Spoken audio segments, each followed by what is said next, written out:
Hey everyone. No, I'm not here to correct a mistake made on a recent episode, although I'm sure there were plenty. We'll get to the inane, pre-speculative bitching about Smash Brothers in a minute. But this episode was actually recorded before the events that transpired in Charlottesville, Virginia last weekend. Now, I've lived around Charlottesville for most of my life. It's a beautiful, magical town. For those of you who have never been there or just first heard about it in the last few days, I can't properly do it justice. It combines the culture and sophistication you get in a major city with an idyllic small country town. It's at the base of the Blue Ridge Mountains in the foothills of Shenandoah National Park, and it's my absolutely favorite place in the world. For the last year, I've had to live a little over an hour away from it, but my wife and I make trips there every couple of weeks because we love it so much. We eventually want to settle there. And the vile, pathetic hatred on display there from outside agitators this past weekend is in no way reflective of Charlottesville. It's not just a tolerant city, it's one of the most loving, compassionate places I've ever been on this planet. Hell, the Dalai Lama spoke there at least 2 times, and I remember telling Chad I was going to hear the Dalai Lama speak, and how confused he was at first, thinking I was hiking to India or something. But no, that's just Charlottesville. And I realized that as the editor of a Donkey Kong website, it's the height of arrogance to think that any statement I can make will affect the world. But one of the most disturbing things about the Nazi rallies of the past weekend, and let's be clear, these were fucking Nazis, was how young some of these men were. Younger than me and younger than many of you listening. Not even a decade ago, I wrongly regarded racism in America as just the domain of the aging. That if we hung on, it wouldn't be a problem in a couple of decades. And hey, if there were racists that were in their teens, 20s, and 30s, then they were probably inbred, ignorant morons not worth our time and consideration. Now, I believe that human culture and society gets more enlightened with every generation. I'm actually an optimist in that regard, but sometimes that optimism can blind me. Just a few years ago, it felt like the comedy world, from the professionals in the clubs to hacks talking about Brothers Bear on the internet, could get as extreme as we wanted because the world knew we were just joking. So many prolific and fringe internet sites traded in this ironic reappropriation of horrific imagery and history, and this also extended to the larger entertainment industry as well. How many Jew jokes has South Park made over the years? And no, I'm not blaming South Park, and I'm not blaming the internet per se, but we all felt kind of bulletproof and above it all. And hey, Nazi Germany was a long time ago and they lost, so what was the harm of taking the piss out of them by being glib about the whole thing? When I see this new generation of Nazis springing up, I suspect they were weaned on this stuff. And while some of them were indoctrinated through old school methods, I would wager some of them were probably kids when they were exposed to this anything goes humor of the late 1990s through the beginning of this decade. That was, funny and obviously tongue-in-cheek for us, but it turned into the gospel truth for them. And like I said, this is just a Donkey Kong website. And, I'm not saying, we need to get super PC about everything and, have designated safe spaces. I don't agree with that. But I look back at some of the jokes we made and, we thought we were above it all. But now I'm just ashamed. And I still believe that anything can be funny if it's presented in the right context. At the time, it felt like us and others on the internet and in Hollywood, many sides, we're doing that, but I'm not so sure now, and I'm sorry. truly sorry. It's now clear as day that we have Nazis goose-stepping off the internet and onto our streets. It's not some defeated ideology that we can smirk about and think we're so much better than a generation of our grandparents or great-grandparents because we're totally past racism or fascism. So maybe I am here to correct a mistake. Yeah, I'm going to wrap this up so we can get back to the totally inconsequential matter of getting mad at over Sakurai putting sword wielders in a game where cartoon characters slap each other. But I wanted to finish by saying that DK Vine is a global community. We have people from all walks of life, a myriad of races, nationalities, sexualities, gender identifications, political identifications, and religions, or the absence thereof. And for the most part, we all get along and find a shared bond over our hobby. I'm proud of that, and I'm beyond grateful that I can live in a time in human civilization where it's so easy to make these friendships. If there's anything this past weekend has taught me with regards to how to conduct this website, or myself, it's to make sure that we follow Charlottesville's day-to-day example of how to behave. All right, that's enough from me. Let's have the Ape Raper lighten the mood, shall we? Take it away!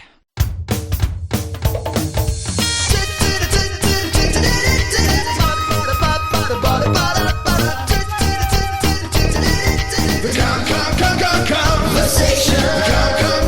It's a really clever conversation. Hold up! There's also a treasure chest in this ship.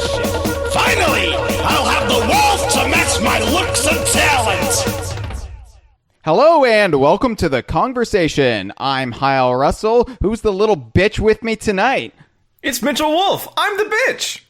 You're the bitch tonight. Hey, Mitchell. Nice to have you here. I guess it's nice to have you here. You're making me talk about Smash Brothers, so Daddy's going to have a few drinks. What are you drinking today, Hyle? I mixed my usual Angry Orchard hard cider with Ball's energy drink. That sounds awful. It is. It is quite awful, but it's going to get me tipsy and it's going to keep me awake, which I'll need both for Smash Brothers discussion. This is something, I don't even think I've done any Smash Brothers discussion since we gave our first impressions for the Wii U version, like way back at the beginning of, was it season 3? Christ's sake. Oh my God. It's time to rectify it, Hyle. It's time to make it right. More like rectifying it. Great. It's starting strong. It's gonna be one of those episodes. I make no apologies for my behavior or my level of wordplay tonight. So, Mitchell, we're gonna get to some due diligence because anything I can do to stave off the impending bad vibes that Smash conjures up. It's like conjuring a succubus. It's, you know, you're gonna get laid. It's gonna be a sexy time, but it's just going to leave you with pain and regret afterwards. That's what Smash discussion is. Well, Smash discussion is really a lot like looking at a jar of pennies and knowing that you have to get them inside of your body and wondering how to do that. And I'll say it right now, it won't be pleasant, but my grandpa always said, hang on. Okay, a penny in the mouth, things are going to go south. Penny in the butt, you got copper in your gut. So that's how we're going to have to roll today, Hyle. We're going to have to look at this positively. Is that really what your grandfather said? My grandpa would always say this about looking at a jar of pennies and knowing that you have to get them inside of you, but not knowing how. He would constantly say this to me. Mm-hmm. He's a World War II veteran, so he would know. The greatest generation, we can't dispute that. Cannot. No. Well, speaking of jars of pennies, DK Vine's on Patreon. It's dkvine.com/Patreon. So check that out. You can listen to the Kongversation live without safety nets. You can also get the Kongversation a day early. which you'll need considering the length of some of the more recent conversations. It will probably take 24 hours to actually make it through an episode. DK Vine itself, we exist still, coming up on 19 years, or 18 years. Well, we're going to be entering our 19th year. Yeah, there we go. DKVine.com. Check out the DK Vine forum. And also subscribe to DK Vine on YouTube and follow us on Facebook and Twitter. Now, almost 20 years, that's a lot of years to exist. When would you say was probably the best time to join? The best time to join? Well, it wouldn't have been 1999 because we didn't set up the forum until the year 2000. Good call. So that helps narrow it down a little bit. Sure. So if we're going to... let's just cast a pretty wide net and say the best time to join would be between the years 2000 and 2017. So theoretically, we could be in a time where there has never been a better time to join. Okay. All right. There we go. There we have it. We settled that matter. Those qualifications were like walking on eggshells, but we got there. The Kongversation is on iTunes, and you can give us a rating on iTunes. But we're now also on TuneIn, kind of like the Bizarro iTunes. So, yes, we are now on TuneIn. So, theoretically, you should be able to listen to us on your Amazon Echo. But good luck getting Alexis to recognize that you're saying Kongversation instead of conversation. I don't think it's actually theoretically possible to make that distinction, so I might have to change the name to DK Vines, The Kongversation, or some such. I don't know. But for all of the people that are trying to subscribe to podcasts only using Siri? This is Alexis on... Alexa, sorry. Yeah. Yes, yeah, on the Amazon Echo device. Good call, yeah. So, that might be an issue. I'm finding it is an issue because as much as we're worried about AI taking over and, dismantling our human society, enslaving us, putting us in the Matrix, Skynet, etc., they still don't know how to enunciate. And I feel like so long as we have that slight advantage, at the very least, we'll be able to listen to Donkey Kong-related podcasts, and they won't. That's what makes us strong. So... That's what makes us the superior race as of this moment in time. But I just want to say to our future AI overlords, I have no issues with you. So when you scour the data files of human history, I just want to know, we're cool. We're cool. DK Vine hotline. Give us a call. 1-202-630-VINE. It's 8463. Give us a call about the topic at hand, which we usually announce the day of. If you are part of the live streams, you'll get a notification.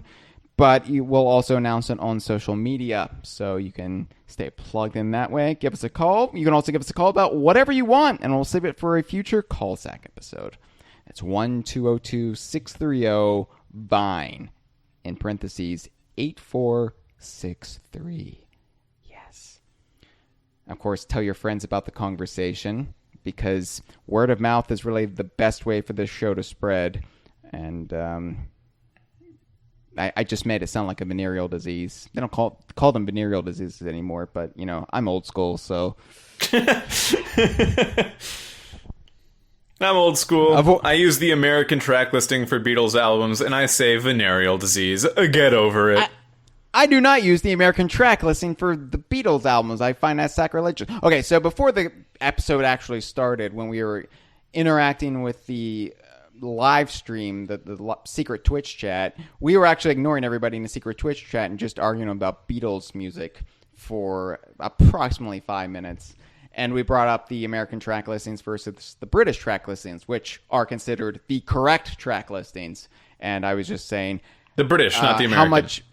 Right. And we brought up the fact that Rubber Soul can be considered better than Revolver, but the Revolver is the better argument really stems from when you compare it to the American Rubber Soul and how that's not really an issue with anybody who got into the Beatles 1987 onwards, because they standardized the library. And I realize that people in the live stream are now having to hear this bullshit twice. Right. So maybe Mitchell, what we should do is we should have an Oops All Tangents conversation mini about the Beatles at some point. Wow. Yeah, I'd love to. That sounds amazing. Just to get our yayas out, even though that's a Rolling Stones live album. Yeah, Pink Floyd's The Wall and all that. Yeah, absolutely. So anyway, what else is there? Oh yeah, hashtag bring back the spiders. Mm-hmm. Did you do the hotline number? Did I just phase out of attention for that? You completely were shutting me out. Yeah, you were ignoring me. Yep. That sounds right. But I said it not once but 2 times. Bring back the spiders and get Fabio. Get Fabio in the conversation. Thank you. We got to get his glorious man boobies on our show. What I want to do when I get Fabio in the conversation is I want to have him bounce his man chesticles into the microphone. I really want to see if that really picks up any waveforms when he goes a bounce it with the man boobs. I think that would really finally net us that Webby we've so long desired. When the conversation goes, because of the narrowing attention span of the internet, when it goes from an audio medium to a GIF-only format, I think that'll be perfect. That'll be like the time to bring on Fabio and his bouncing man boobs. I mean, at the very least, that would be the dankest of memes. Mm-hmm. So we would be able, we would be on the forefront of dank meme culture. I feel like we'd be breaking new ground. So What I think I want to do when I get Fabio on the conversation is we're going to need somebody. He probably lives out there in Los Angeles. I'm sure he lives out there in Los Angeles. So you would be the closest Viner, I think. I don't like the way this discussion is going. I don't like my physical location being made. I don't want this to be the thing that makes me have to talk to Fabio. No, all I want you to do, since you're the one who's on the conversation the most and in closest proximity to Fabio, I would just want you to go to his own home and oil up his luscious man pecs. And really, I feel like that's not much to ask. And okay, as long as you only want me to do that. I thought it was going to be a whole shebang. It could be, you could use country crock. Butter spread. Even though he's the I can't believe it's not butter guy, I'm saying I don't care what you use to grease those babies up. I just want you to do it. Excuse me. I got verklempt thinking about all that butter spread on that nice man body. But we're here to talk today about Smash Brothers. That nice 60-year-old. He's like 60 years old now, right? I don't care. I still want his tits to bounce on our show. What do you want to do, Hyle? What do you want to do with this podcast of ours? Well, it's not so much what I want to do this week, Mitch. It's what you want to do, because you came to me and you said, Hyle, I got a great episode for a conversation. See, I want to talk about Smash Brothers, because that hasn't been enough on the internet. See? And I said, but Mitchell, I don't know the angle for this. What do you mean, talk about Smash Brothers? A new Smash Brothers game hasn't been announced yet. And quite frankly, fuck Smash 4. And you said, no. I know where to go with this. See? Yeah, this is all canon. This happened. And here's where I'm coming with this. Oh, Hyle. Wow. I just have to say, Angry Orchard mixed with balls really accelerates the Angry Orchard. This is dangerous. I don't think I said this on air yet, but I'm also drinking. It's a raspberry carbonated juice mixed with vodka, and it's bad. It just tastes like red number 40 and vodka. And you know what? It did the job as far as the vodka was concerned. As far as the good taste that I wanted to get out of the raspberry juice, not so much. But let's talk about Super Smash Brothers, Hyle. I was looking at an article on the DK Vine. Have you heard of it? It's a website for monkeys. And there is an article there that came out around the beginning of 2010. and it was a ranking of the top 10 DKU games of the decade from 2000, or the beginning of 2000 to the end of 2009. I don't know which staffer at the time was involved in ranking these things, but one, it looks completely different than I think the opinion of any current staffer. It's a weird list. But two, most surprisingly, perhaps, number 2 and 3 of that number 10 of that list of top 10 are Super Smash Bros. Melee and Brawl, respectively. We loved Super Smash Bros. And I went back and I listened to a retrospective of the Smash Bros. Series that you and Chad did leading up into Smash 4. And you were singing the praises wildly and proudly of Sakurai, saying, and I quote, except I don't because I didn't write it down, but you basically said that cameo games can often be a slog of watching a misinterpreted Donkey Kong play a sport against Mario. But Sakurai seems to really get it. Oh, how the tides have turned. Here's what I want to get at, Hyle. We're pessimistic now. We're pessimistic because it didn't turn out well for us. Pessimistic towards Smash Brothers. I would argue that the DK Vine, at the very least, the DK Vine staff is more optimistic than we ever have been in our history. I would argue that we can be pessimistic towards one aspect of the myriad of topics we talk about, but in general, the optimism is higher than ever before. Sure, that's true, and that's actually why I wanted to talk about Smash Brothers, because this is almost a chink in the armor. It can be so much, it can be so great, and we're pessimistic right now. And why should we be pessimistic about a game we know nothing about? Because Smash Brothers 5 is ostensibly next. It would make all the sense in the world for there to be another Smash Brothers, either a remake of Smash 4 for Wii U, or just a new one for the Nintendo Switch within 1 or 2 years. It just seems like that's happening. It's the common consensus on the internet right now. No one would be surprised if it happened.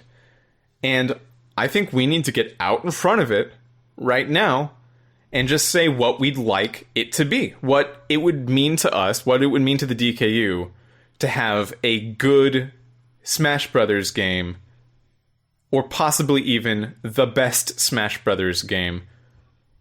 What would that be like? Because I think it's so important, Super Smash Brothers. I never really got into Smash Brothers in a big way until Melee. You started with 64, right? Yeah, I was OG. OG. Or just old, as the kids are saying nowadays. Yeah. No, I got Smash Brothers on its North American launch in the spring of 1999. So yeah, I was there from. I mean, at least as much as an American could be there from the start. I was there from the start. So it's an amazing series because up until Smash 4, the scope just got so much larger and larger every time. To its detriment, I would almost argue. Well, I think in the first 3, I think that was fine. And then in the 4th one, it really broke down.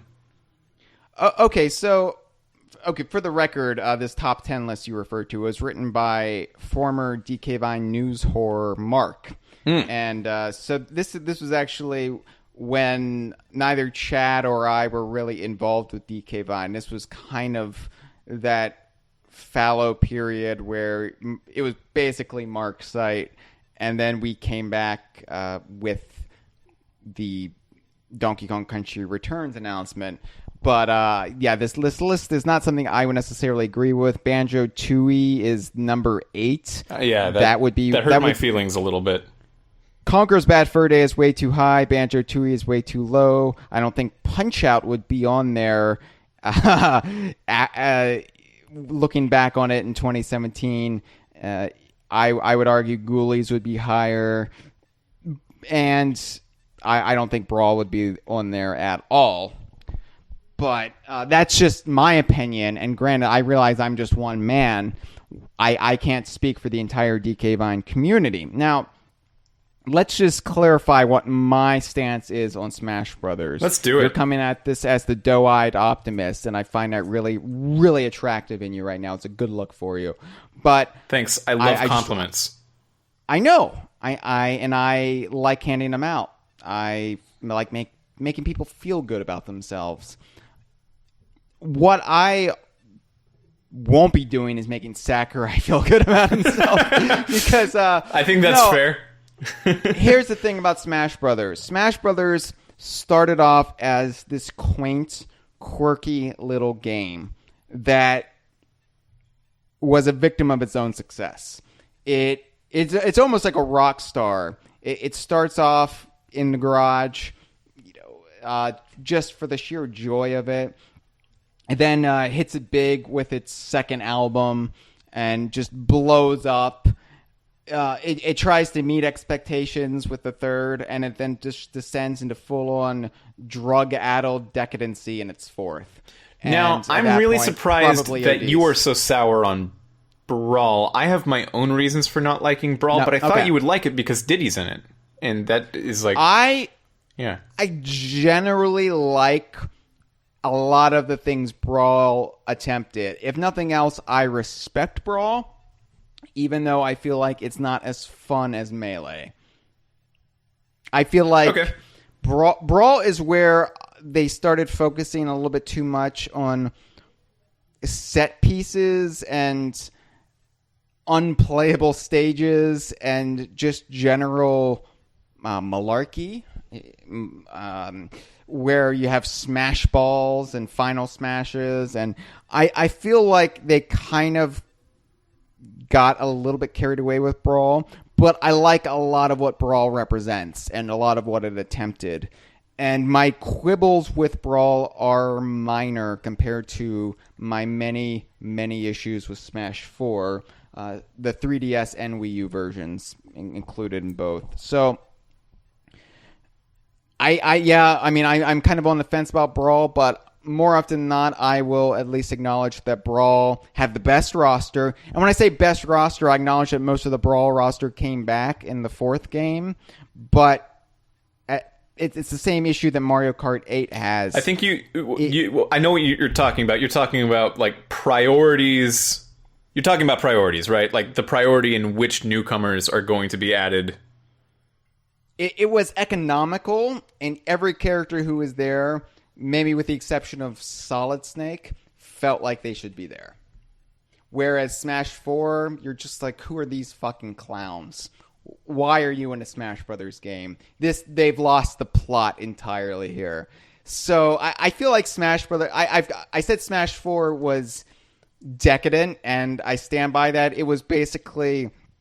And I don't know Sakurai. I think he's brilliant in a lot of ways. I feel like his own bitterness towards being chained to this series resulted in him and his team... I think it trickled down to his team because it's not all on him, obviously. But I feel like a lot of the decisions made there it was just Sakurai's wish list more than anything else. And that's just with the character roster.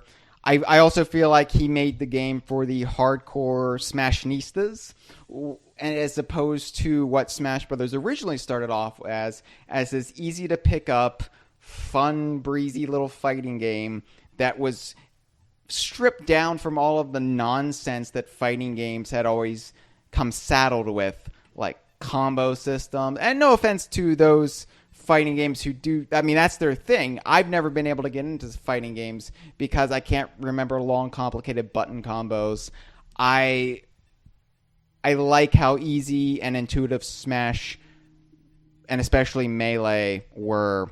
And I feel like they started losing that a bit with Brawl. Not entirely, but a bit. And Smash 4, I feel like all the decisions they made for it, they had two extremes. They had wacky, zany, convoluted party game in the vein of some of the lesser Mario Karts.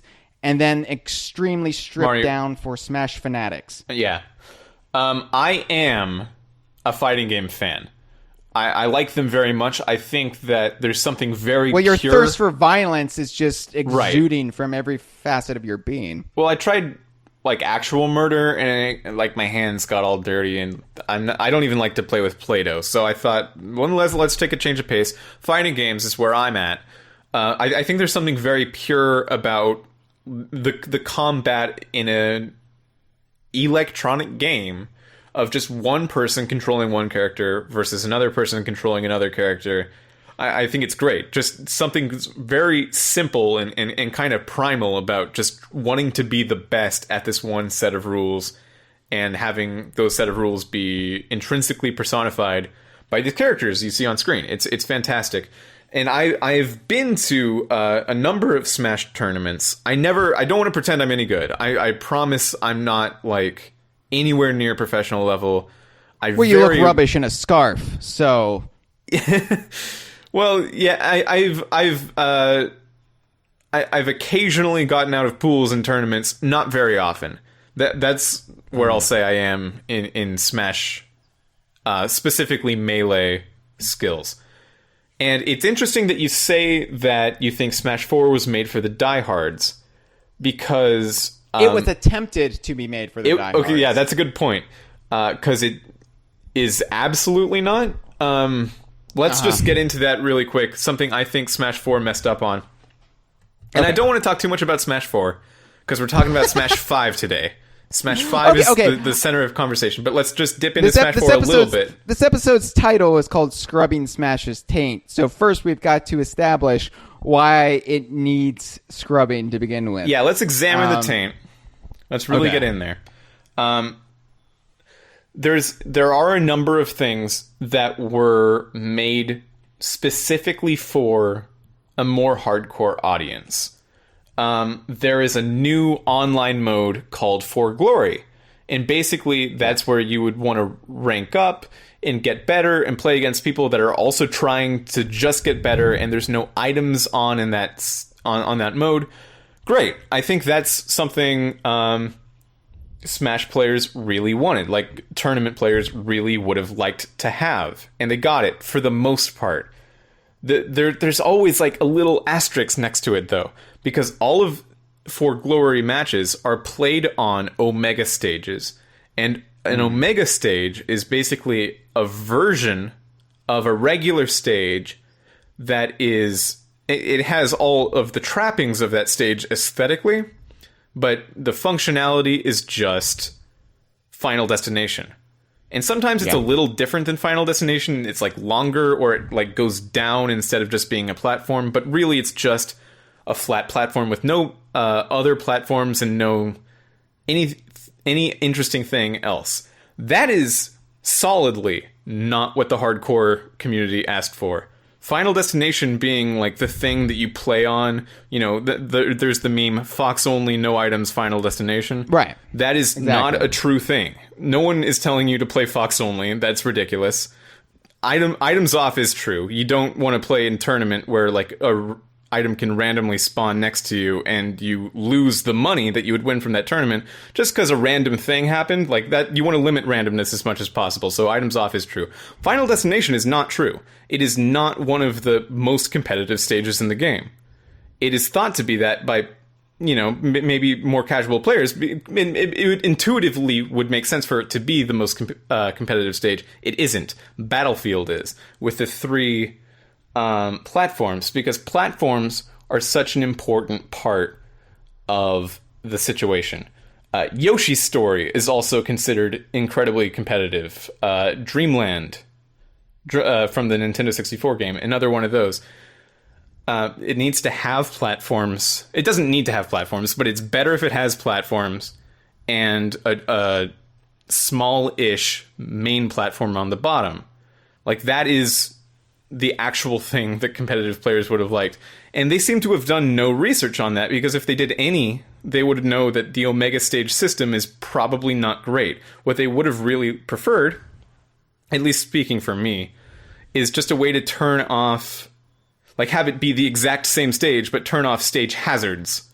Like, there's this really cool Yeah. Mega Man stage in Smash 4. I really like it. It has good music. Dr. Wily's castle's in the background, and it has an interesting platform setup that I've never seen before, where there's only 2 platforms on it, and they're moving from outside of the stage to just on top, and then back and forth again and again, which would be an awesome stage to just use. But there's this idiotic giant yellow monster from the first Mega Man game that comes on stage and just fucks with your shit for like 5 minutes at a time. Obviously a bad move, but they didn't see it that way, so that's just part of the game. Well, and you can't turn it off without going to Omega mode and ruining every interesting thing about it. Mm-hmm. Yeah, from my perspective, they introduced the Omega mode, and then they thought, well, we can make the regular stages, the non-Omega mode, as ridiculous and jumbled as we want, because we're going to give this to the hardcore players, and nobody is going to care then. They forgot, though, that there's those of us who aren't in the competitive Smash scene that still likes the regular Smash stages, and they don't want to play on Omega mode. But Yeah. you're really leaving us no choice, because I would say 75% of the stages in Smash 4 are just miserable slogs, because they really just distract you from the actual combat at hand, because you have to stop and attack something or evade something or deal with the crumbling ground. And then the other ones are just, they're not even using the stages in any creative way. It's just you're standing on a moving platform and having the scenery change in the background. Oh, you got to jump back on the platform. Oh, okay, we're moving again. Okay, we're on the platform. Okay, we're getting off the platform. Oh, back on the platform. There's no creativity in the stage design. When you compare that to Melee's stage design, it's like the 2 extremes between just nonsense and complete sterility. Right. There's another part of Smash 4 that I believe or 2 more parts of Smash 4 that I can think of off the top of my head that I believe were changes made for the competitive scene, both of which really just pissed off the competitive scene. There's this thing called the rage mechanic, which is a pretty in-depth thing that you wouldn't really notice if you're playing casually, but the idea is that you actually give more knockback with your attacks when you have more damage.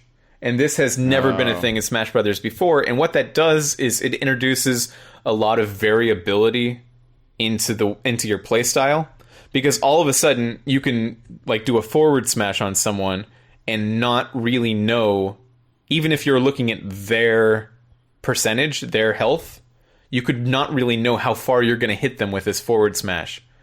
So you can't like get better at knowing what your moves do, because it introduces this level of, it's not randomness per se, but it's variability that you don't need, really. It doesn't make it feel more competitive, it just makes it feel more random.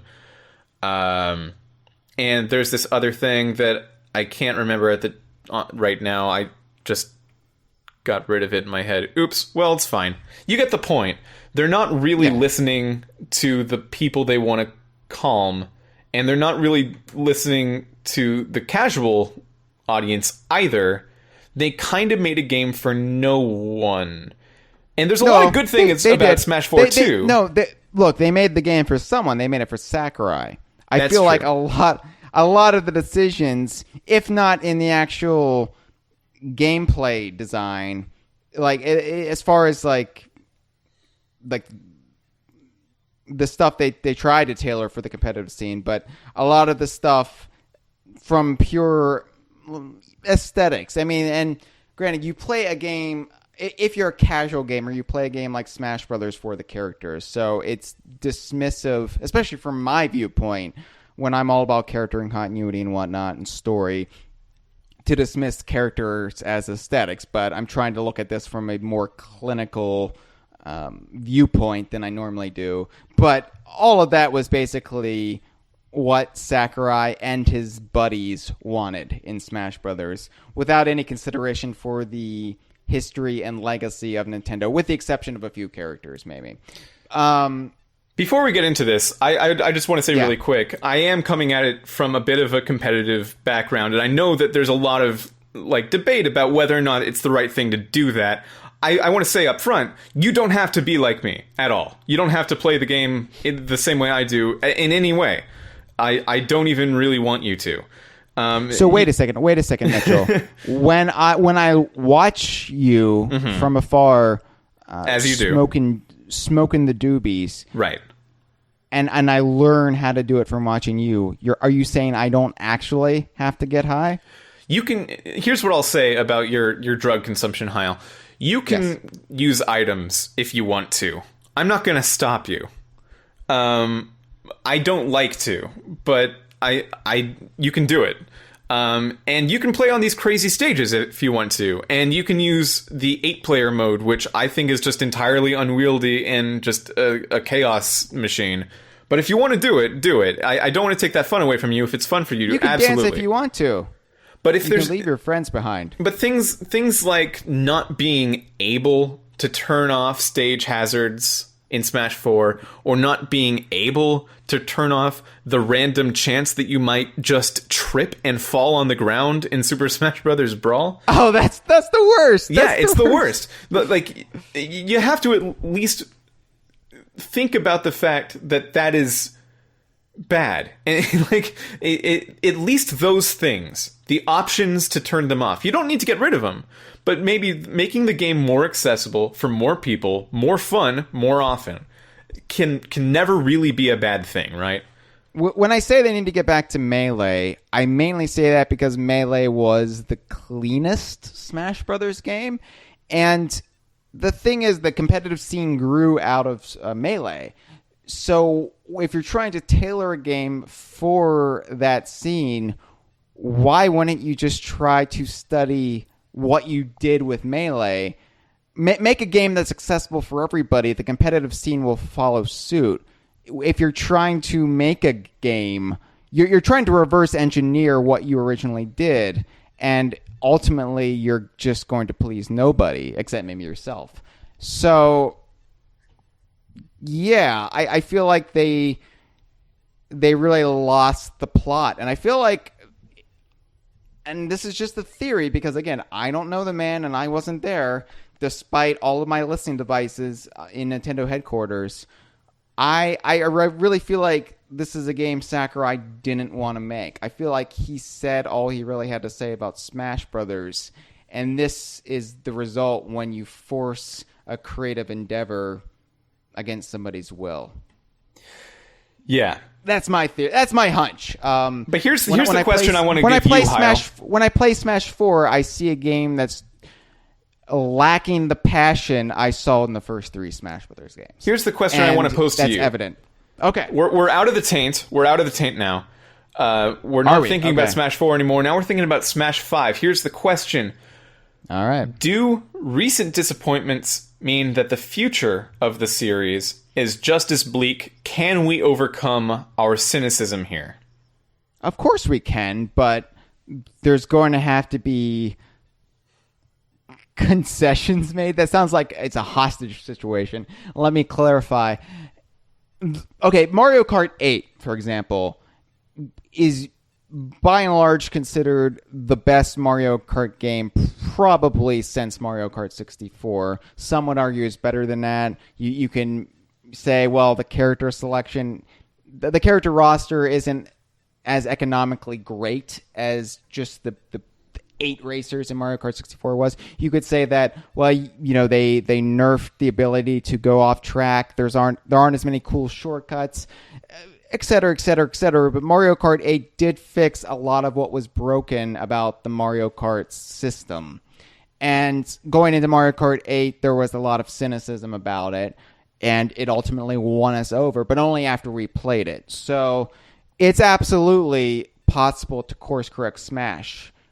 Whether we overcome that cynicism ahead of time, I think depends on some factors. But what are your thoughts on that? I think it's entirely possible. I think it's more likely to happen if it's a different director than Sakurai. But even if Yeah. it is still Sakurai, I think it's entirely possible that we could make a better Smash that will impact us as fans of not just Donkey Kong, but Nintendo, or not even Nintendo at this point, I guess just gaming, although I do have a few thoughts on that I'll touch on later, as much as the previous Super Smash Brothers have. There's no reason to assume that it has to be bad just because it has been bad, in my opinion.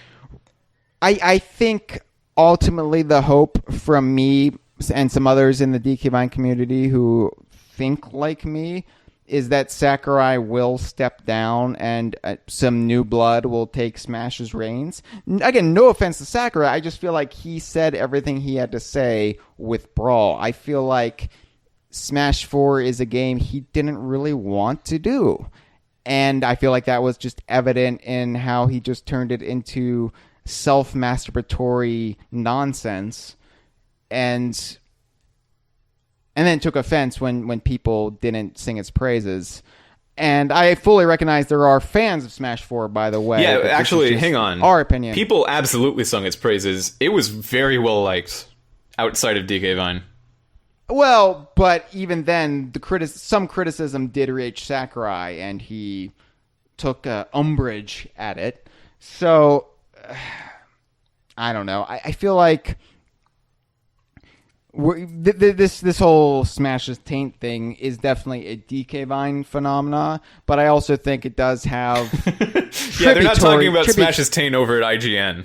Well, I feel like there are tributaries going off from the DK Vine Taint, small streams and rivers and what have you throughout the gaming community that I would argue that out of the 4 Smash games, I'm including 3DS and Wii U as one venture, that is Smash 4, I would argue that out of those 4, it's probably number 4 that's considered the least beloved. Maybe it has a leg up on the N64 version, considering how bare bones that was. In my experience, it's actually like tied with 64, and Brawl is least loved. Really? Oh yeah. Okay. Because of Brawl had trippy things and Brawl had tripping, but tripping is kind of just the tip of the iceberg. Melee is one of the fastest fighting games of all time. Even if you hate Mario, even if you hate Nintendo, people will get into Melee just because it's an interesting fighting game that really isn't replicated anywhere else. You know, like if you like Street Fighter, but you don't like the new Street Fighter, play Mortal Kombat. It might be kind of similar. You can't really do that with Smash Brothers, you know? And Melee is just so fast, it rivals input speeds, like how fast you press different buttons on the controller and how fast you gotta move your hands, of some of the fastest keyboard computer games like StarCraft, which are notably really, really fast. And Brawl is the slowest shit. Every character has had its speed reduced to a crawl. There's no more tricks to reduce your animation speed like there were a couple tricks in Melee. The balance of the roster is just ridiculous. There's 3 good characters and everyone else is shit if you're playing on any kind of like level where you're trying to get better and better. If you're not but Diddy Kong is one of the good characters. Diddy Kong is one of the 3 good characters, so obviously that's a boon. That's why I love Brawl. Yeah, Diddy Kong, Ice Climbers, and Meta Knight. If you're not Diddy Kong, Ice Climbers, or Meta Knight, why are you even showing up? You know, but I think people aren't taking into account the fact that Solid Snake passed out Quaaludes to everybody in Brawl. Like, that is part of the storyline. So, yeah, everybody's going to be slower. They're all high on disco biscuits. Subspace Emissary got a little weird, but I liked the direction they went. Yeah, absolutely. So we're talking about characters a lot, and that is ultimately what every Super Smash Brothers discussion goes to in the end. You know, it's a game about characters more than anything else. Okay, but can I say this? As much as I am I get swept up in it too. What Smash Brothers is, it's essentially an American presidential election cycle. Oh, okay. It's 2 to 3 years of bitter online arguments followed by one final crushing night of disappointment, and it leaves you in a fugue state for the better part of the next few months after it's all over. And with this latest Smash cycle, we had what was essentially tantamount to recall elections and recounts because we had DLC. It was the torture that never ended. We couldn't ever make peace with the Smash 4 roster because they prolonged it for a year after the game came out. So, yeah, I mean, I shouldn't be complaining about DLC. I am a spoiled, whiny little child. And, of course, I didn't get the character I wanted the most with DLC, nor was my series represented in any new capacity in Smash 4, minus one new stage and some trophies. So yeah, I'm a little jaded as far as pure fan service. But as I said way back in our Smash 4 Wii U two-parter Spotlight episode, I wouldn't like Smash 4 even if K. Rool was in it. So that would just be like a second place prize. It would just be the icing on the dog shit, essentially. So sure, it's a small part of the game's quality, but it's the thing that everyone talks about, and I think it'd be good to get it out of the way first before we talk about other things, more constructive ideas we can talk about for just the rest of the game. Let's talk about characters and stages.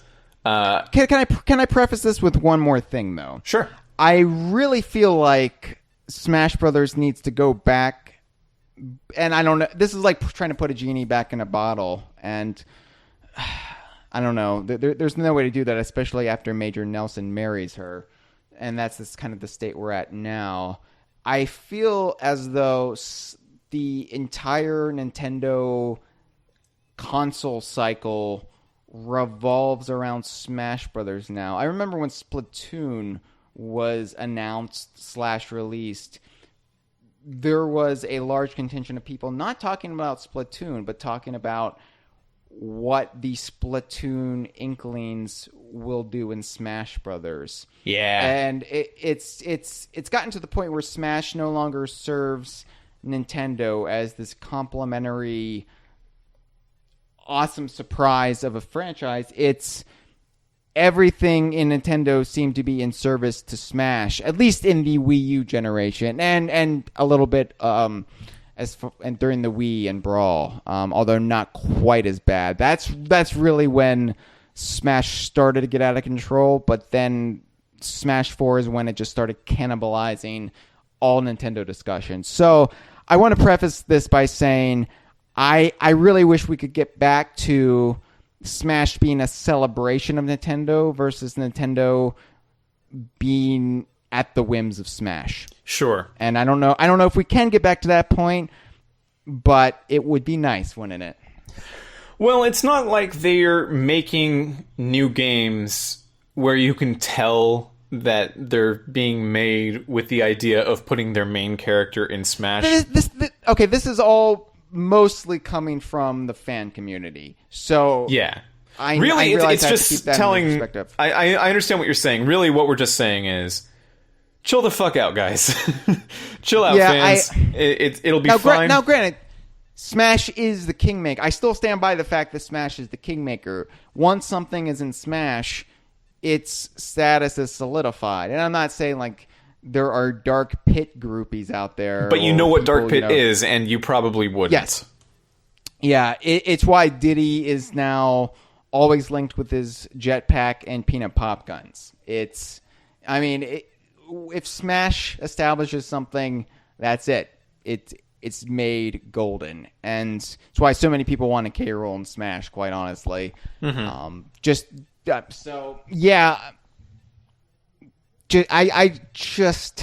It's tiresome. I am not a Smash Brothers fan because necessarily of Smash Brothers. I think Melee is a brilliant game. I like a lot about Brawl. The N64 game was charming. But I'm a Donkey Kong fan. I like most of the Star Fox series. You know, I want to see those represented and mashed up with these other Nintendo series. That's the exciting part about Smash Brothers for me. And that's what I have to say about that. Sure. So anyway, let's get this out of the way. You want to talk about what characters? And let's do stages, characters right? first, and then we can do stages as a different thing. Okay. Yeah. All right. So these are the characters you want to see above all. Now, I assume these aren't all the characters you want to see in a Smash game. I've Smash picked 5. 3 characters that I'd really like to see. And really, at this point, if any 2 of them are in it, of these 3 that I picked, I'd be beyond happy. I would not complain that the 3rd one isn't in it. I'd be a little sad on the inside, but I wouldn't let it out, because the internet is not for my bottled emotions. That's for my bottle, which is my heart. And I also have a 4th character that I really don't think is like a serious possibility, but I would like it. So I'll start, and then you can go directly after me. Now, can I just ask you this? How many of these are Fire Emblem characters?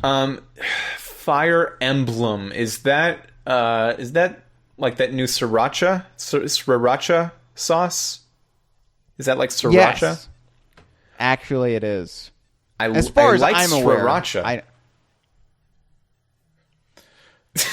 Okay, that was it's just a dumb joke.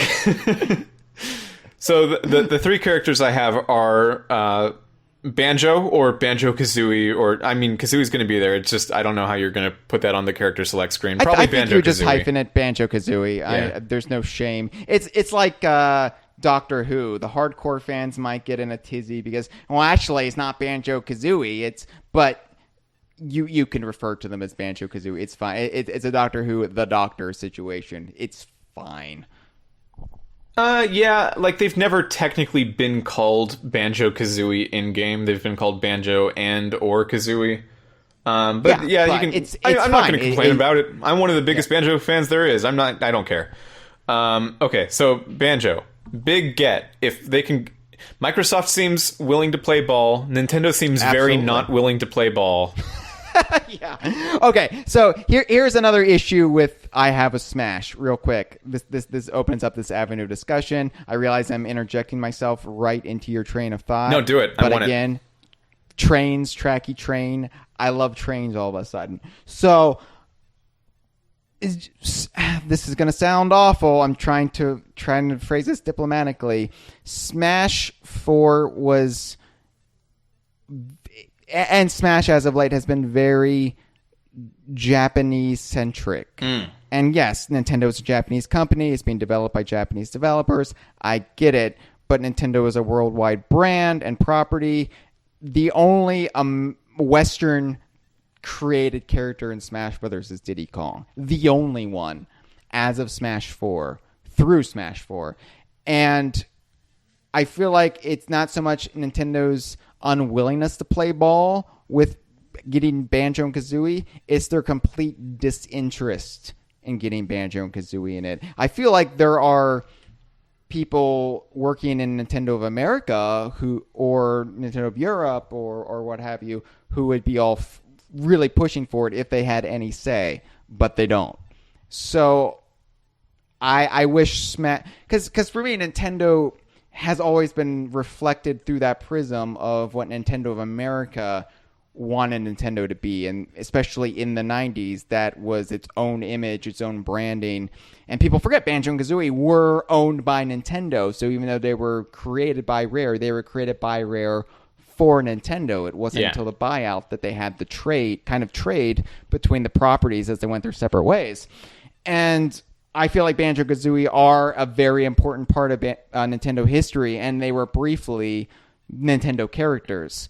I wish whoever gets the reins of the next Smash Brothers would take into account that this is a game for a worldwide audience, and that they should have like characters that the Japanese gamers would know first and foremost. They should have characters that are big in like Latin America. You know, they should have it should be they should look at each region and say, these characters are big here. Let's try to work them in.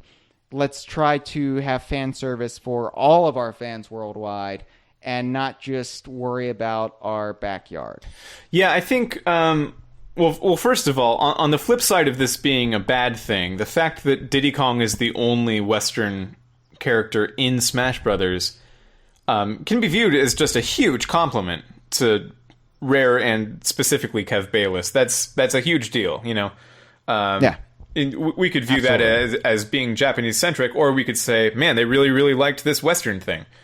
Or they really just felt obligated to have another Donkey Kong character, and it kind of had to, by default, be Diddy. So yeah. I mean, or they could have done Pauline, but they didn't. Good on you. You did the right one. You did Diddy. They could have just said "fuck you" to any semblance of canon and had it be Donkey Kong Jr. or Dread Kong.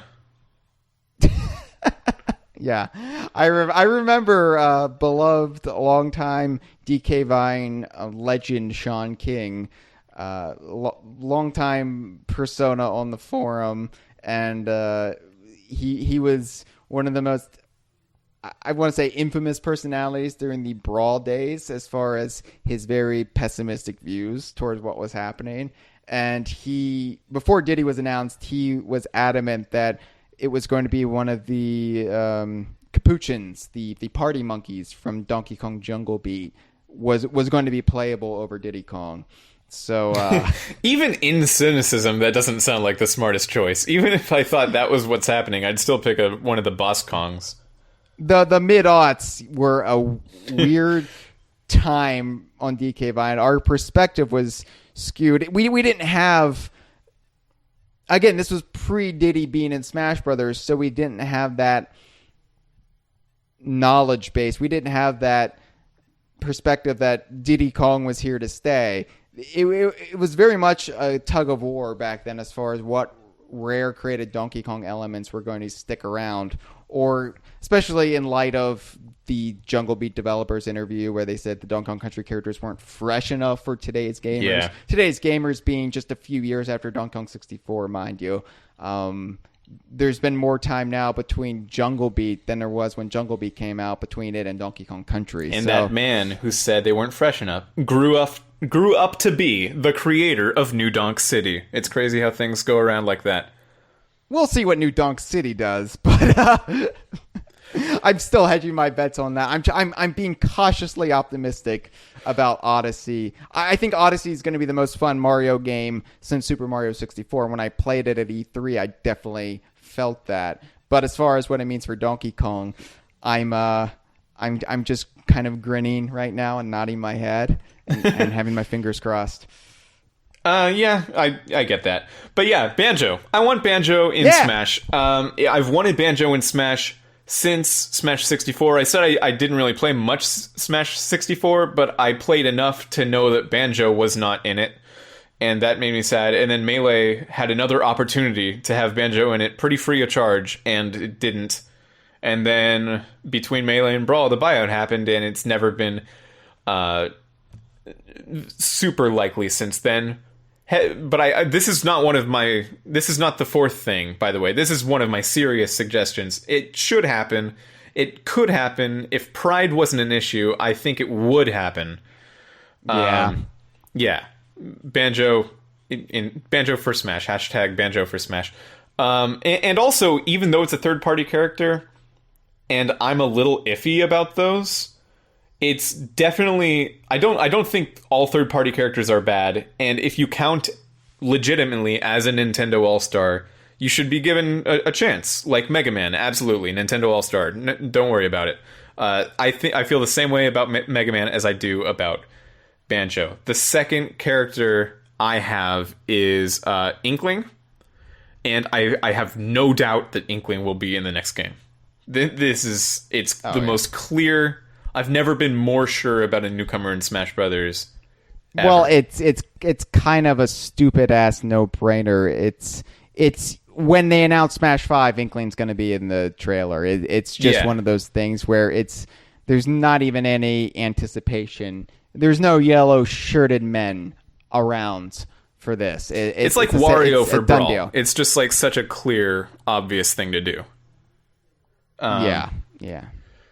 Yeah, and just outside of that, I like the Inklings a lot. I think they look great. They're a fun new Nintendo IP in an era where I kind of thought new Nintendo IPs were either just going to be like really cheap knockoff things or just budget titles, but it isn't, and it worked out great. And I really like Splatoon. I like the world of Splatoon. It's a world-building game. Again, in an era where Nintendo seems like it doesn't do that anymore. Can I just say you're wasting your selection here by saying Inkling? It's a done deal. So essentially, there's no wish fulfillment here. It's just you are going to be viewed correctly by this choice. Sure, absolutely, but everybody knows it's coming, so it's the safest bet in the world. Contraire, Hyle, it's nothing but wish fulfillment if it's a sure thing. I can wish for it, and it will automatically be fulfilled. The third legitimate choice, and my final legitimate choice, is Dixie Kong. That is my new Donkey Kong character selection. I only have one, which I know is sacrilegious. But if there were two, Sakurai-licious. Sakurai delicious. If there were two new Donkey Kong characters, or even three, I'd love it. Can I just also interject with this? I've been kind of hard on Sakurai, but he is a delicious man. Mm-hmm. And if I had to switch for any man, Sakurai would be on maybe my top 10 list. That's an insane thing to say. He's a saucy bit of man candy. Okay, man. It's a weird choice to switch for, but I'm on your side. Chase your bliss. I would seduce him, and when we have pillow talk afterwards, I would whisper K-Rool in his ear. Just every night while he's sleeping. Eventually he'll wake up and say, hey, I think I should put K-Rool in it. Yeah. That's my long-term goal here. I'm willing to sell my body in order for the K-Rool fans to have their way. But I do think Dixie Kong is... it will be a more... I like Dixie Kong more than K-Rool for Smash. Mostly because I think Dixie Kong has proven herself more than K-Rool nowadays. Like, she can show up when K-Rool seems unable to in a mainline Donkey Kong game. That's not to say that K-Rool shouldn't be showing up. That's not down to the K-Rool character. It's just intra Nintendo politics, essentially. I'm not dismissing Dixie Kong and Smash Brothers. I absolutely agree with you. Yeah. To me, K-Rool has kind of made himself into, by lack of not being there, a member of a rogues gallery for Donkey Kong. And I kind of like that, because Mario, even though he's had a lot of enemies over the years, he doesn't really have a rogues gallery. He has Bowser, and sometimes someone else shows up. And Donkey Kong is, like, anything that makes it more unique, in my opinion, is cool. I do not like seeing, like in the concept art for Nintendo World, how there were only Tiki Tongs and Snowmads, and there weren't Kremlings. I thought that was a little bit of Kremling erasure going on. I didn't like that so much. But at the same time, the fact that K-Rool doesn't necessarily have to be the big guy every time, I kind of like it. So I would prefer to give Dixie Kong the slot. Also, I think there are a lot of interesting fighting mechanics to be had with her hair. My final character I have that's kind of like a not serious thing is Gengar. It's my favorite Pokemon. I would just like it a lot. It doesn't deserve to be there. There are other Pokemon that do, and there's already a lot of Pokemon, so it's not happening. I just like Gengar a lot, so that's it. What are your characters, Hyle? Okay, well, so you said 3 to 5, so I went with 4, split the difference. But there are characters I do feel like are deserving to be in Smash Brothers. I'm not going to advocate for them, but if we're gonna say Pokemon, I'll say Missing No. I think Missing No would be delightfully batshit insane. The Pokemon Company would never go for it, obviously. So I just want to see how it walks.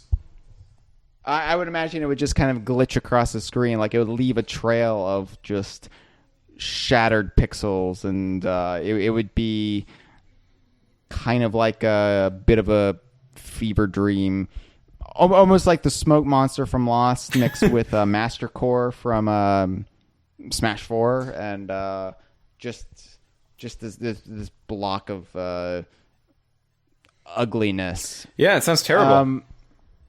This is from a Western perspective. Ken Griffey Jr. Nintendo used to own the Mariners. They obviously partnered with Ken Griffey Jr. for several games. I feel like you need the master of the home run bat. I mean, the home run bat was in Smash Brothers, I think partially as a reference to all those baseball games. Baseball is big in Japan as well as the United States, so why not? I mean, Ken Griffey Jr. would be one of those just weird choices that would be totally true to the history of Nintendo. Folks at home, I gave Hyle the opportunity to write all of the characters he wanted down in a certain spot on our Google Doc, and neither of the characters so far are on this Google Doc, so I have no idea where he's going with this. I'm not picking these characters. I'm just saying these are characters I could have picked. Oh, okay. So I'm really cheating here. Once upon a time I would have said Mike Tyson, but I've since changed my views on that. I don't think we should have a legitimate rapist in Smash Brothers. I feel like if anything gets raped, it should be our childhood. So sure. I am vetoing Mike Tyson. It's part of me growing up, you know. Okay, let me actually get to my true choices though. So I'm going with K. Rool, obviously. So K. Rool, I feel like. One, we need more villains in Smash Brothers. Part of the appeal of Smash Brothers to me is seeing all of these disparate characters in one place. And you can have team-ups, you can have slap fights, you can have all of these dream matches and scenarios that I don't feel like Smash 4 really delivered in a lot of ways, especially when they padded the roster with a dozen Fire Emblem characters, most of which were brand new, or just flavor of the week nobodies.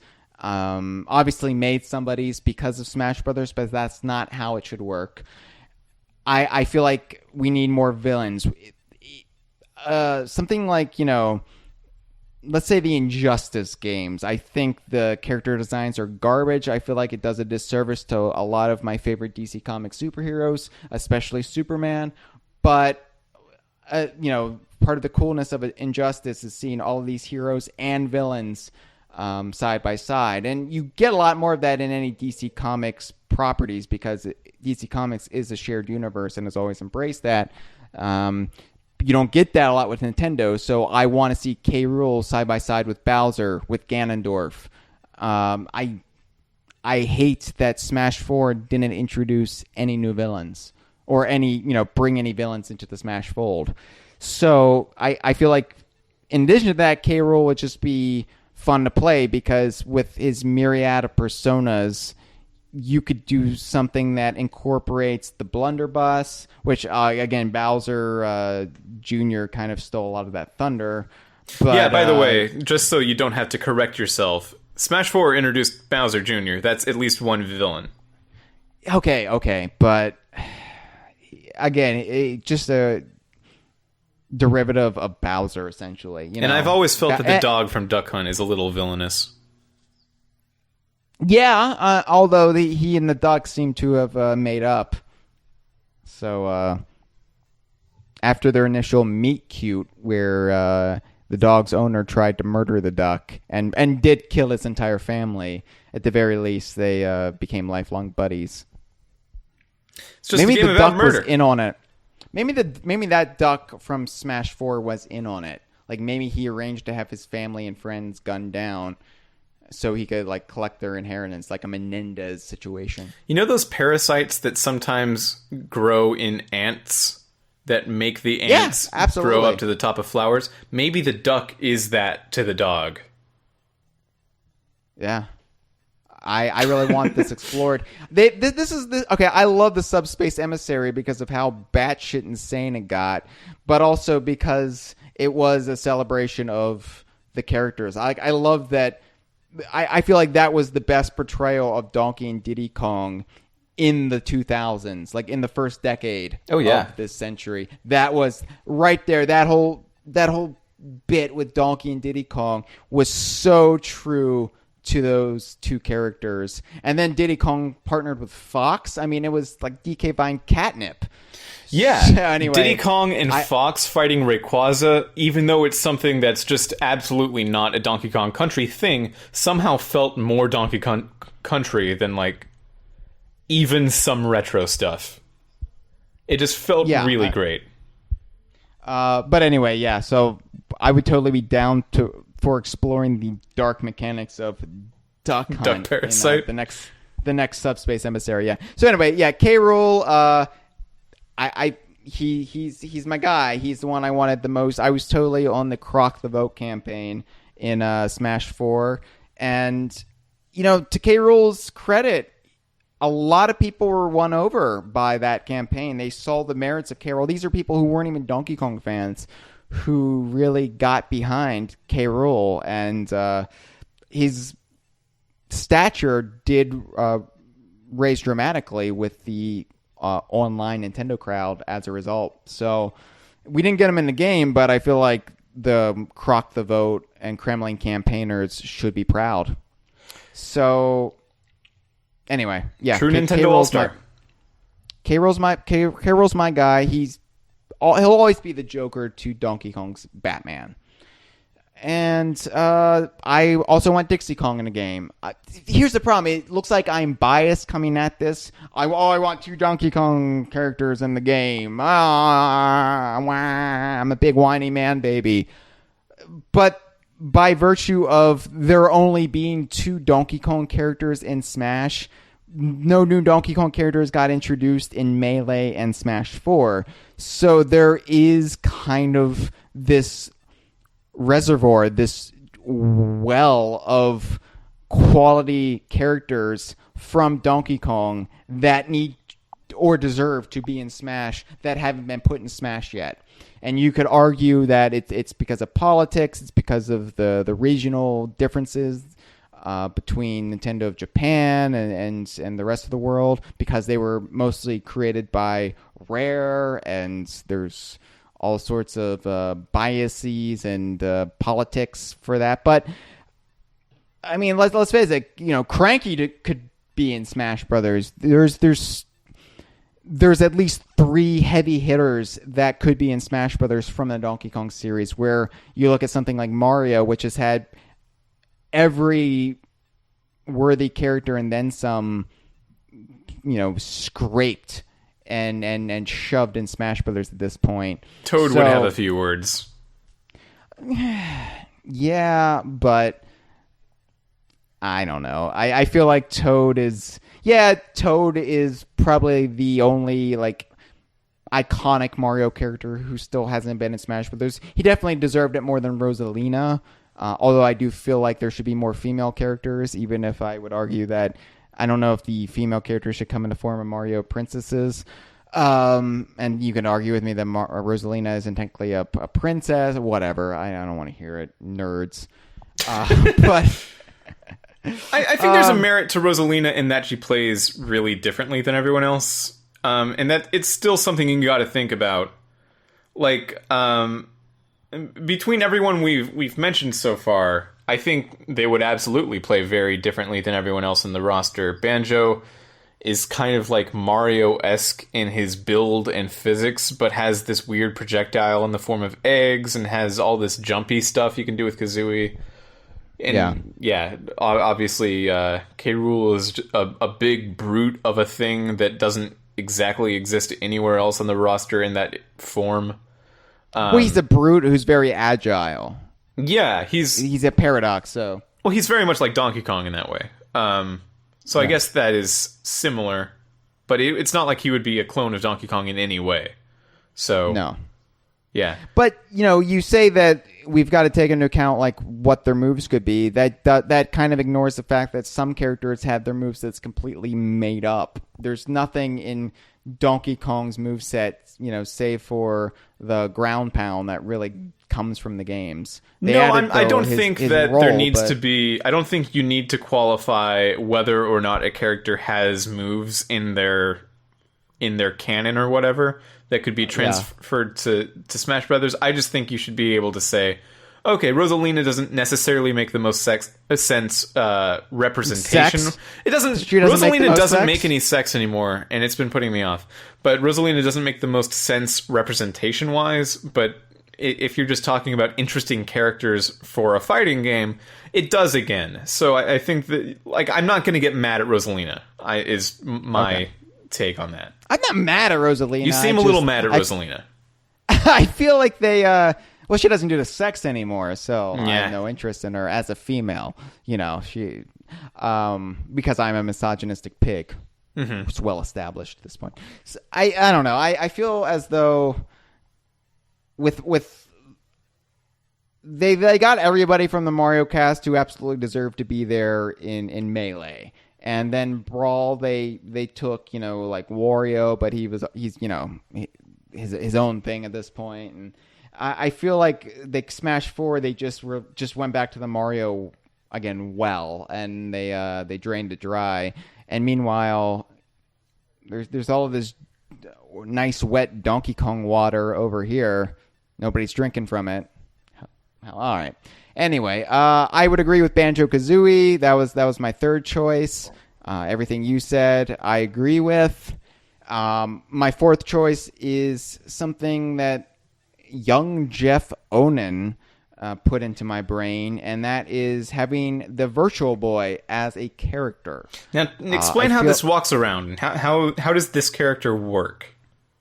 Well, it would be essentially a Virtual Boy who would walk around on the little Virtual Boy tripod that you put the headset on, and it would project things from various Virtual Boy games and use that as its moveset. It would be a celebration of all things Virtual Boy, much the same way that, say, Duck Hunt became a celebration of the light gun, the zapper, or how Mr. Game & Watch was a combination of all the Game & Watch titles from the day.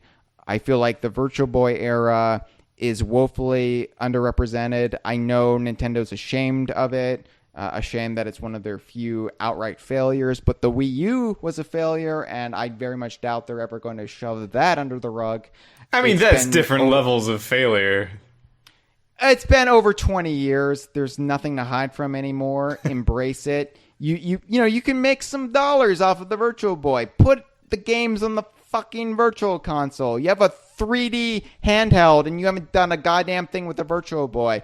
They've recently renewed the trademark of Virtual Boy Wario Land, so I'm hoping at the very least that game will come back at some point. But I feel like Nintendo needs to just celebrate the Virtual Boy, rock out with their cock out in a red and black world, and I want the Virtual Boy as a playable character. Just invent it like Mr. Game & Watch was an invention. I don't care. I think it's a great idea. So, I don't know who's listening to this the Twitch stream right now, because I'm not there because I'm poor. But if our friend Memechi is there, and can you check if he's there, Hyle? Would you mind? I don't believe he's here. I can tell you who's here. It is.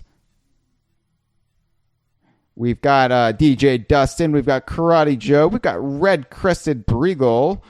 We've got Kevin Bulger. Hey, Memechi's there. Hey, Memechi is here. He's here just for you, Mitchell. Hey, I'm happy to hear all you guys, even though I don't. I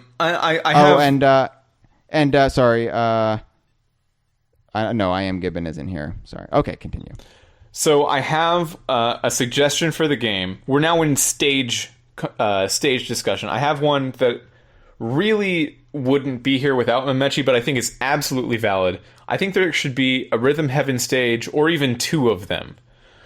Rhythm Heaven is I've been told, and I absolutely believe at this point, a very, very important part of Nintendo's history. It's one of the few new IP from Nintendo that wasn't like Wii Sports in the Wii era, even though I guess it was technically in the GameCube era because the first one was a Game Boy Advance game.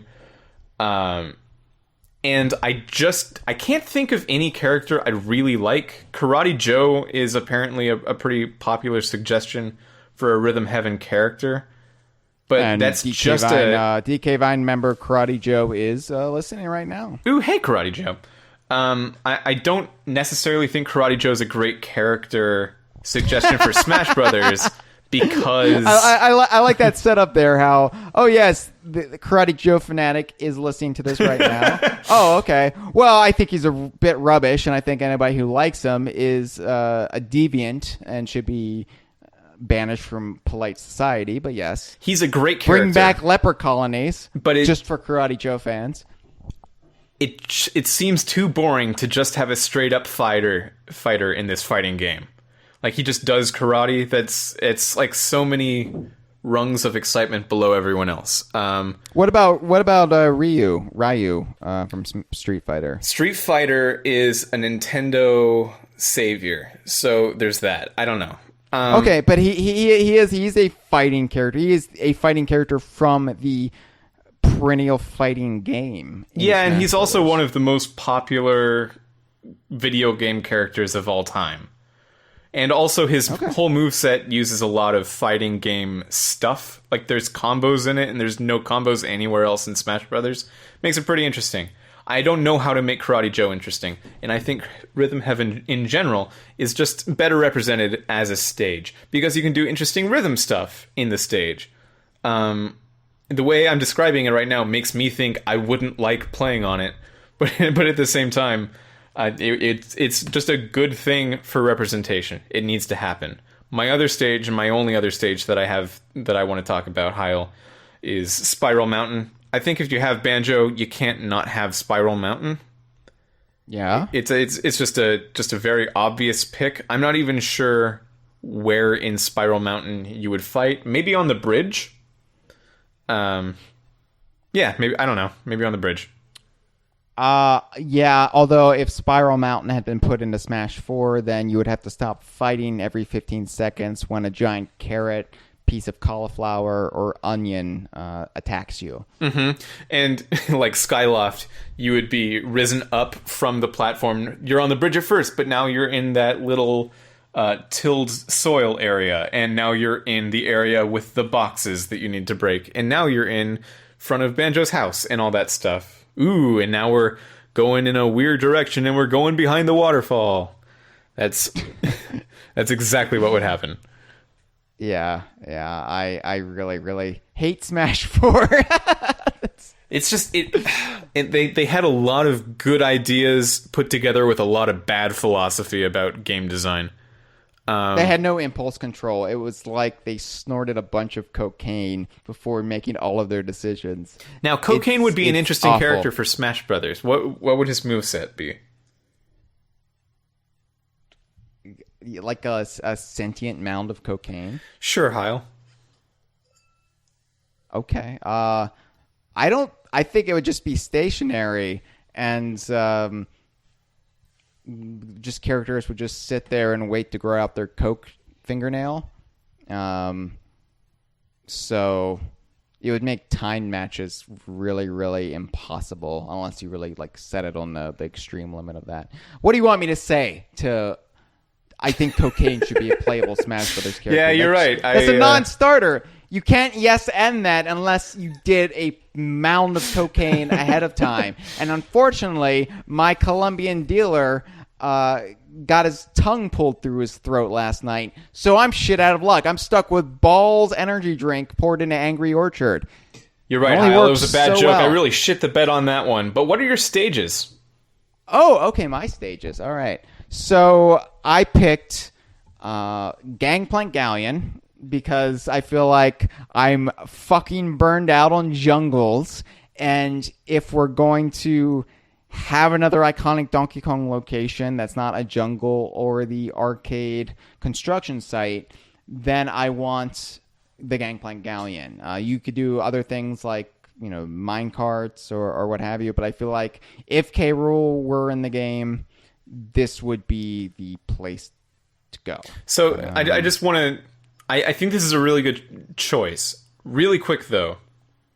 When you say Gangplank Galleon, I imagine pretty much the pirate ship from Brawl, the Wind Waker stage.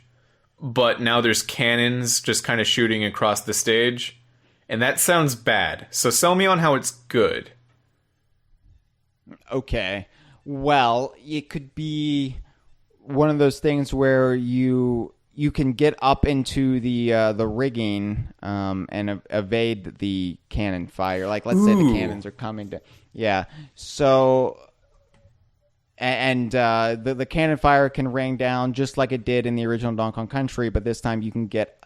They can mix some elements from DKC2 into it and have the rigging, the mast you can get up to on the top of the screen, and have some fights there. So you could have the tiered platforms, and is that no? That's you really turned it around. That's just off the top of my head. So yeah. But, I mean, more than that, I just want the pure aesthetics of the Gangplank Galleon and the... It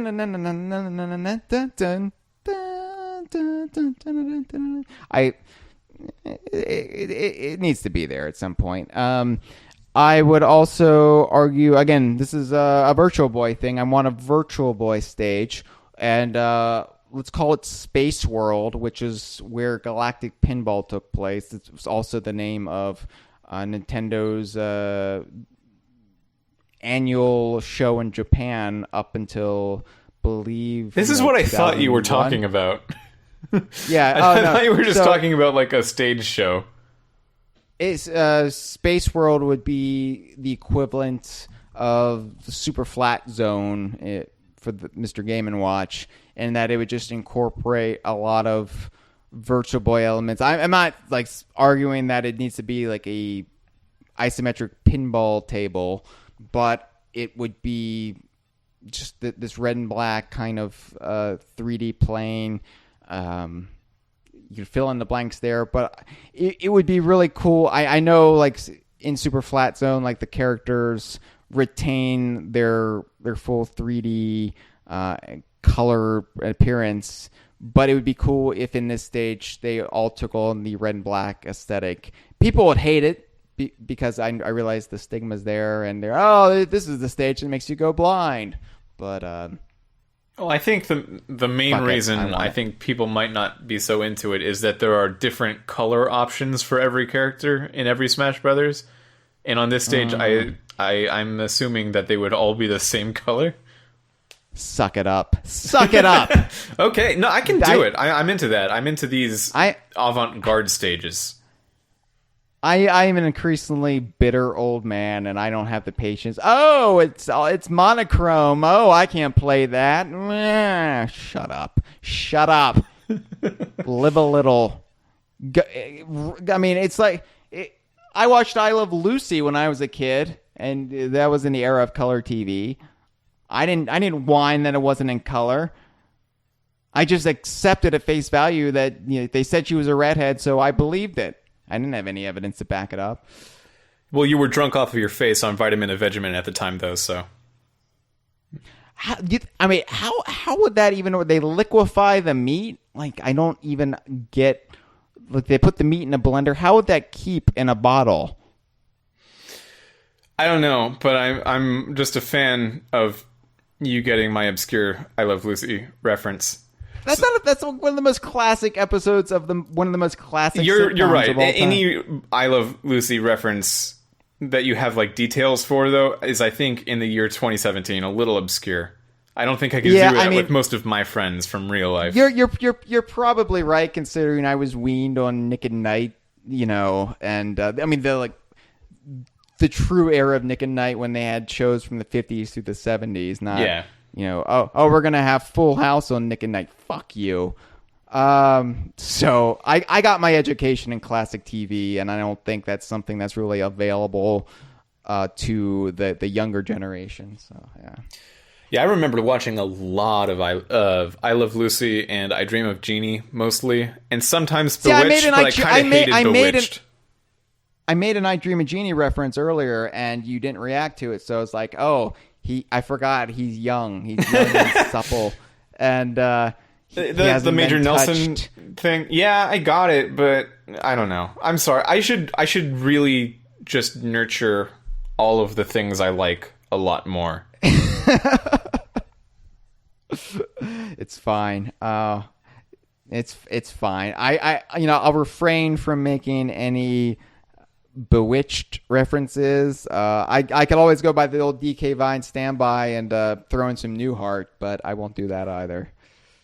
Now, I don't think I watched too much Newhart. I don't think I could tell you in detail what that was all about.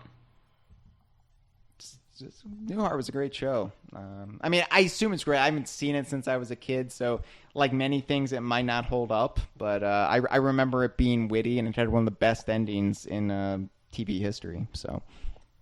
So we wanted to say what our... So I want the Stratford Inn as a stage in Smash Brothers. That's the point I'm trying to get to. Mm-hmm. And I think MASH needs to be represented in the adventure mode of the game. It should just be about the characters going through the Korean War. Unlike Suicide, Smash 4 wasn't painless. Okay, so we did say we would briefly go over our stages and characters that we want to see. And that's what we did. We're an hour and 40 minutes into the thing, according to my Welcome to the conversation. Welcome to the conversation, Mitch. Well, I guess we're shorter than that because it was a while before we actually started the show when we pressed record. Oh, sure. But what I wanted to do more than that, really, what I think the crux of the discussion should be, although it will be cut short, is outside of the roster of stages and characters, what do we want to see different? There was a thread about this on the forum that was basically exactly what I just said, but I couldn't find it, unfortunately. Maybe it was deleted. I have no idea. Yeah. I remember seeing it not too long ago, but not anymore, I guess. Hyle, you have any? I started with the characters. You start with this one. Okay. Specifically, I want Sakurai out of there. Obviously, him and Iwata are responsible for Smash Brothers. It's kind of like a George Lucas situation. It's exactly like George Lucas, yeah. Stephen Moffat, same thing. It's almost exactly the same at this point. Even with Stephen Moffat, people are hard on him, and I'm hard on him, but he can still write a fucking fantastic episode of Doctor Who. And so while I find Stephen Moffat hit or miss, I feel like as a writer, he's really strong. As a big picture guy, that's where he falters. So I don't have any qualms about Stephen Moffat, really. But George Lucas, yeah. I mean, I give him all the respect in the world for the original Star Wars and for his contributions to Indiana Jones. But I feel like he got fat and lazy and stopped caring and stopped... He got the wrong impression of what people were into Star Wars for, and he stopped listening to others' input while he surrounded himself with yes men. So that was George Lucas's undoing, and I don't know what went on with Sakurai during the making of Smash 4 other than he had the hand injury, kind of the Passion of the Christ type situation, I guess, where he was flagellated by the Romans. I don't really know what happened to Sakurai, but he hurt his hand, and he didn't want to do Smash 4. And if the anecdotes from the time were correct, Smash Brothers was kind of sprung on him when they announced it without him realizing they were going to announce it. Then it was just, well, either you do this or somebody else will do it. And he had to make a decision whether he was going to stay with his baby or not.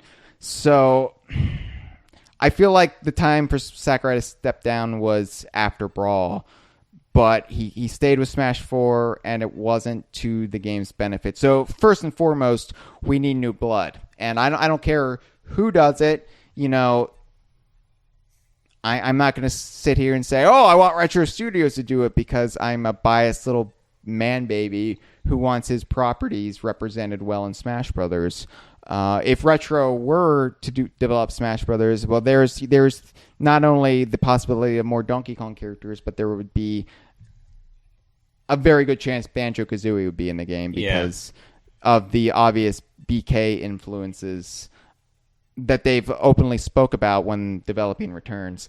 But I don't care. I just want somebody who has greater perspective, who isn't inside the belly of the beast so much, who's coming at it from the outside, who recognizes what made Smash Brothers so magical originally, and especially with Melee, and to recapture that simple elegance and that sheer giddy thrill of all of these disparate Nintendo franchises coming together in one umbrella, this glorious ejaculation of Nintendo history. I want to get back to that rather than whatever the muddled message of Smash 4 was. And that's not to say, I mean, again, the genie's out of the bottle. There are third-party characters in Smash Brothers. So long as they're important to the history of Nintendo. I mean, really important to the history. Mega Man is fine. Pac-Man is fine, considering what Pac-Man has been roped into with Namco's involvement with the Mario Kart arcade games. Miyamoto made Pac-Man Versus with the original Pac-Man developer as well. Pac-Man is pretty much in there. I think Sonic at this point is pretty much in there. Sonic didn't feel right with Brawl by the time 4 rolled around. It was a whatever kind of situation because of the Olympics titles and whatever. Bomberman would be great. Somebody like Simon Belmont would be Hyle, perfect. don't keep suggesting characters. We did this already. We need Smash to stay on Brothers track. Discussion. It's okay. You said track, so I'm glad I'm not the only train analogy giver on this episode. No, I mean this is what happens with Smash Brothers, because I would argue that 80% of Smash discussion always comes back to characters, even if it doesn't really make or break a Smash Brothers game. But it doesn't Melee, have to I had a lot of be- issues. It doesn't have to be this way. Be the Okay, Smash discussion you want to see in the world. Gandhi said that. Yeah. I know. Melee, I had a lot of issues with the character roster, but it's my favorite Smash Brothers game. So the roster is ultimately superfluous after the whole Smash campaign season ends. Mm-hmm. But anyway, but this just gets to my point about the spirit of the game. I want it more about the history of Nintendo versus let's get Cloud from Final Fantasy in the game as I unzip my pants and beat off. Like that's just pure masturbatory nonsense. Cloud, that's where when I'm playing Smash 4, I don't get what the game is supposed to be at this point. It's just a lot of noise and fury and not a lot of substance. It's a manic sugar diet lacking any protein. And that's I feel like having somebody on the outside would get us back to the pure essence, the magic, the giddy thrill of Melee, where Melee would introduce me to concepts from Nintendo history that I wouldn't be knowledgeable about, but it would make me want to do research and know more about it. And I feel like Smash 4 just puts me off on anything it's pushing on me. And granted, that might be cynicism towards the game itself. I might not be as receptive towards it. I don't know. Maybe I just need to get the stick out of my ass. What else would I like to see? I would like to see a better single-player experience in Smash 5. Smash 64, but especially Smash Melee. I loved Smash Melee single player, and I loved Brawl's single player. I love the Subspace Emissary. I'm not saying there needs to be necessarily a sequel or spiritual successor to the Subspace Emissary, but I want more than what Smash 4 gave us in both the 3DS and Wii U iterations. The whole Mario Party-esque like board game. That was bad. That was a bad choice. That was awful. Smash Run was awful. Smash Run had Kremlings in it, though. Yeah, You got to think but again, about that. it's not. It's not about the characters, Mitchell. It's about the experience, and the fact that you couldn't play Smash Run with your buddies made it awful. You can play. What do you mean? Online. Oh, I see. Yeah, that was a. Yeah. I don't have any in-person friends who are into this shit. Okay. You got to convert Michelle one of these days. No, she likes Melee. She's played a lot of Melee in her day, but yeah, that's cool. That's a virtue of having an older brother, I think. But yeah, no. When we were first flirting with each other, she brought up Mario Kart 64, and I said, if you don't play as Donkey Kong, this is never going anywhere. And that's how I revealed to myself this aspect of my life. And so it was nice to get that out there as a threat. Because it's like, look, rather than me trying to keep it secret, you know. I always like to present my insecurities as a threat. It makes me seem much more approachable. Right. It's in those pickup artist guides. It's actually a whole chapter. What to do about your secret Donkey Kong website. I agree with those things, Hyle. I agree strongly, especially about Sakurai, and because really saying that he should do something else besides Smash Brothers is a compliment to him. Because I don't think he's a bad video game developer at all. I just disagree personally with his take on Smash Brothers that he's developed in mostly through Brawl and all of Smash 4. No, I have a lot of respect. Look, I've said you dredged up old quotes of mine earlier in this episode. I still retain a lot of respect and admiration for Sakurai. I just feel like he's toxic for Smash Brothers at this point, which really hurts me to say, but it's true. He seems like he doesn't even want to do it anymore. Well, that's my thing. That's my thing. If you don't want to be there, if that passion dies, you should leave, because you're just dragging down something that has the potential to be good. And I want to see him. I mean, I don't think he's really a George Lucas where he's a hack at this point. I feel like if he went off and did something else, that it would have all the potential in the world to be fantastic. He wouldn't make Red Tails, you know? Yeah. So I want him to make a Fire Emblem game. I think it would be fantastic. He clearly cares a lot about that universe. Yeah, I feel like that's kind of a no-brainer at this point. Yeah. He clearly wants to be a part of that universe. Just let him have it, you know? The decaying condition of his hands might make it so the turn-based nature of Fire Emblem is much more easy and pleasurable for him to develop for. All these things seem to line up for him. We're making it sound like he's the Crypt Keeper now. The decay, the withered husk of his body. By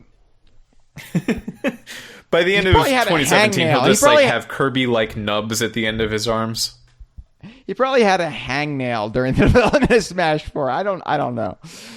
No, it was a thing. It was pretty bad as far as I am aware. I don't actually know what the thing was, but he didn't seem happy or in a lack of pain.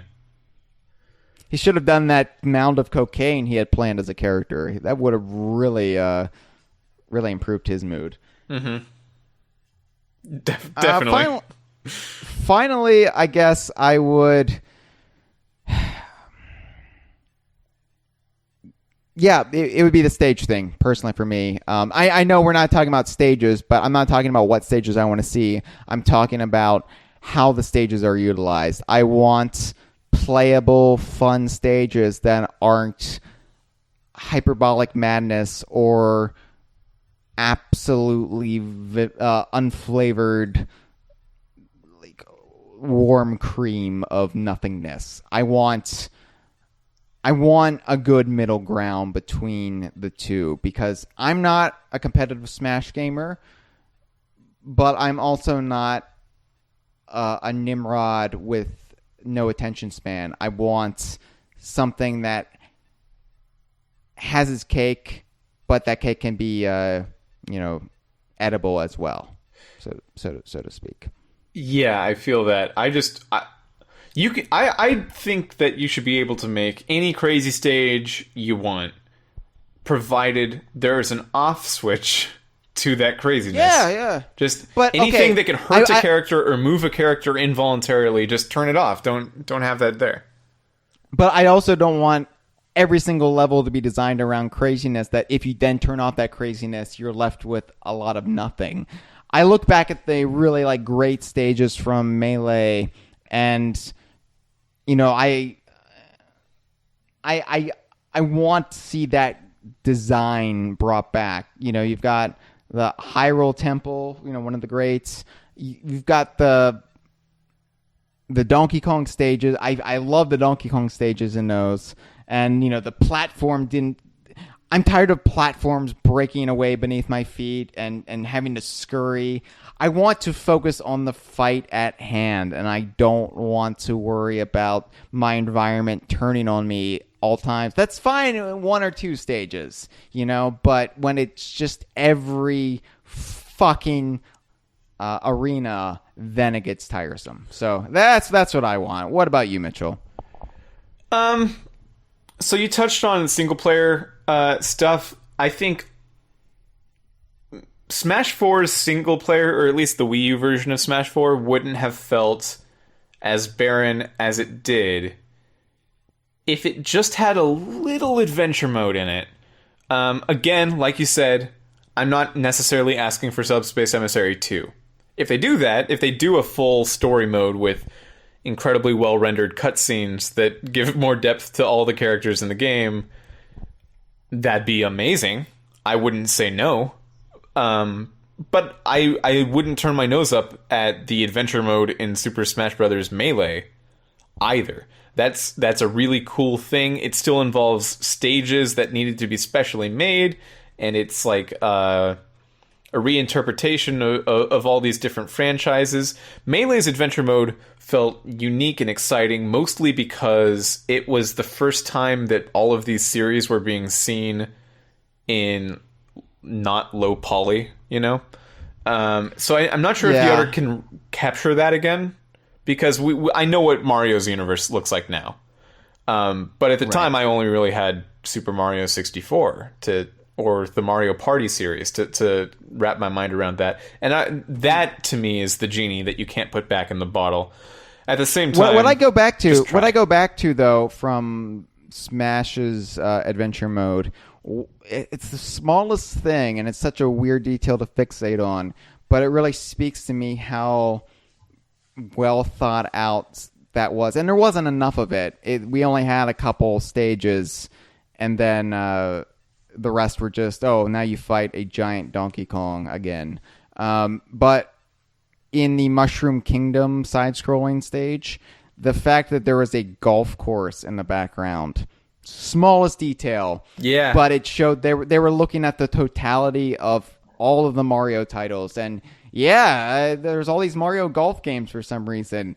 So of course you would see golf courses in the background. It's that level of cleverness and that celebration of all Nintendo history, but like even in that microcosm, all of Mario history that you wouldn't even see in the Mario franchise. Excuse me. That's what I would want brought back in Smash 5's adventure mode. Again, we don't need a Subspace Emissary, but maybe a more fleshed out adventure mode that utilizes more franchises in that clever way. That would be a lot of fun, and that could be something that Smash could contribute that these franchises' own games don't ever touch upon. Yeah.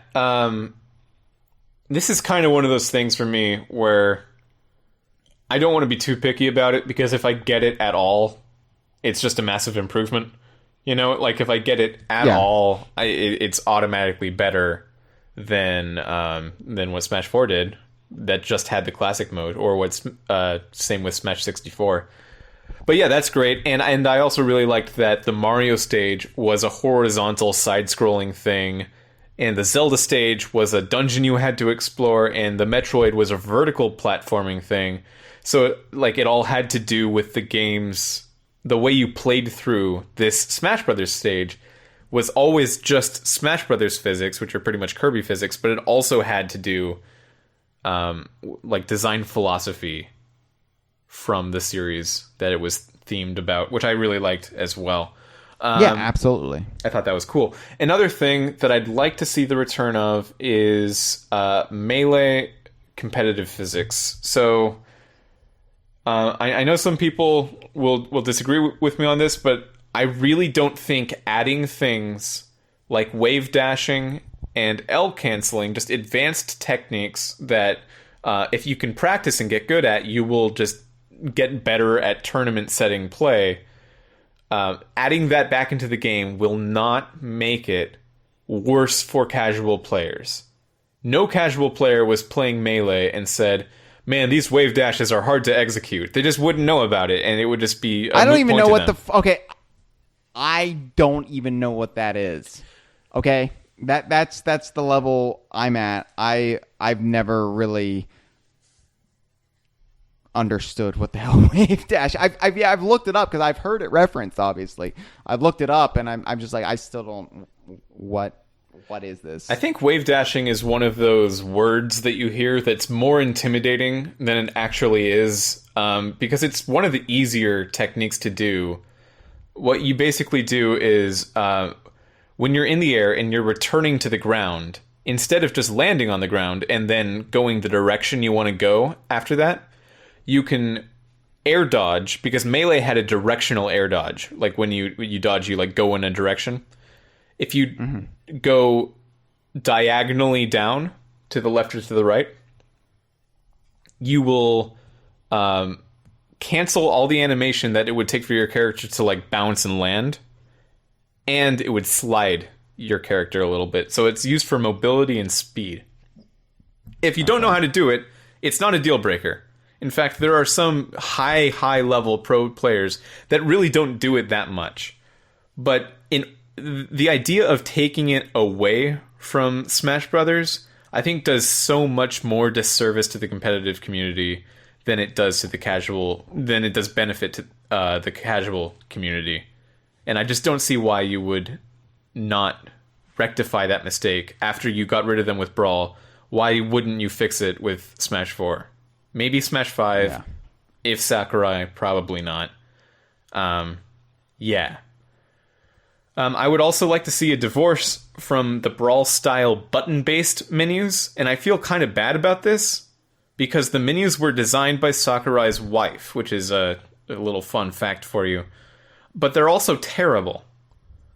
They're fucking awful. They're bad. I remember on our Spotlight episode for Super Smash Brothers for Wii U, Chad and I just went on this long-winded rant about the god-awful menus. They're you can't navigate them. They're completely baffling and unintuitive. They're just gobbledygook nonsense. And I think I'm picking on the aesthetic look of him with like button-based things. I don't mind so much about the shape of the buttons or whatever. It's just that so much of the game that, like, you'd think that okay, Smash Tours is the big extra mode for Super Smash Brothers for Wii U. You want to play it with friends, right? Well, maybe you press Versus mode because you're playing it with friends, and then you'll find it. No, Smash Tours is its own button at the top menu. Why would it be? There's no reason. It just is. And there's so many things like that. There's so many things. And then, like, online is a different thing from Versus.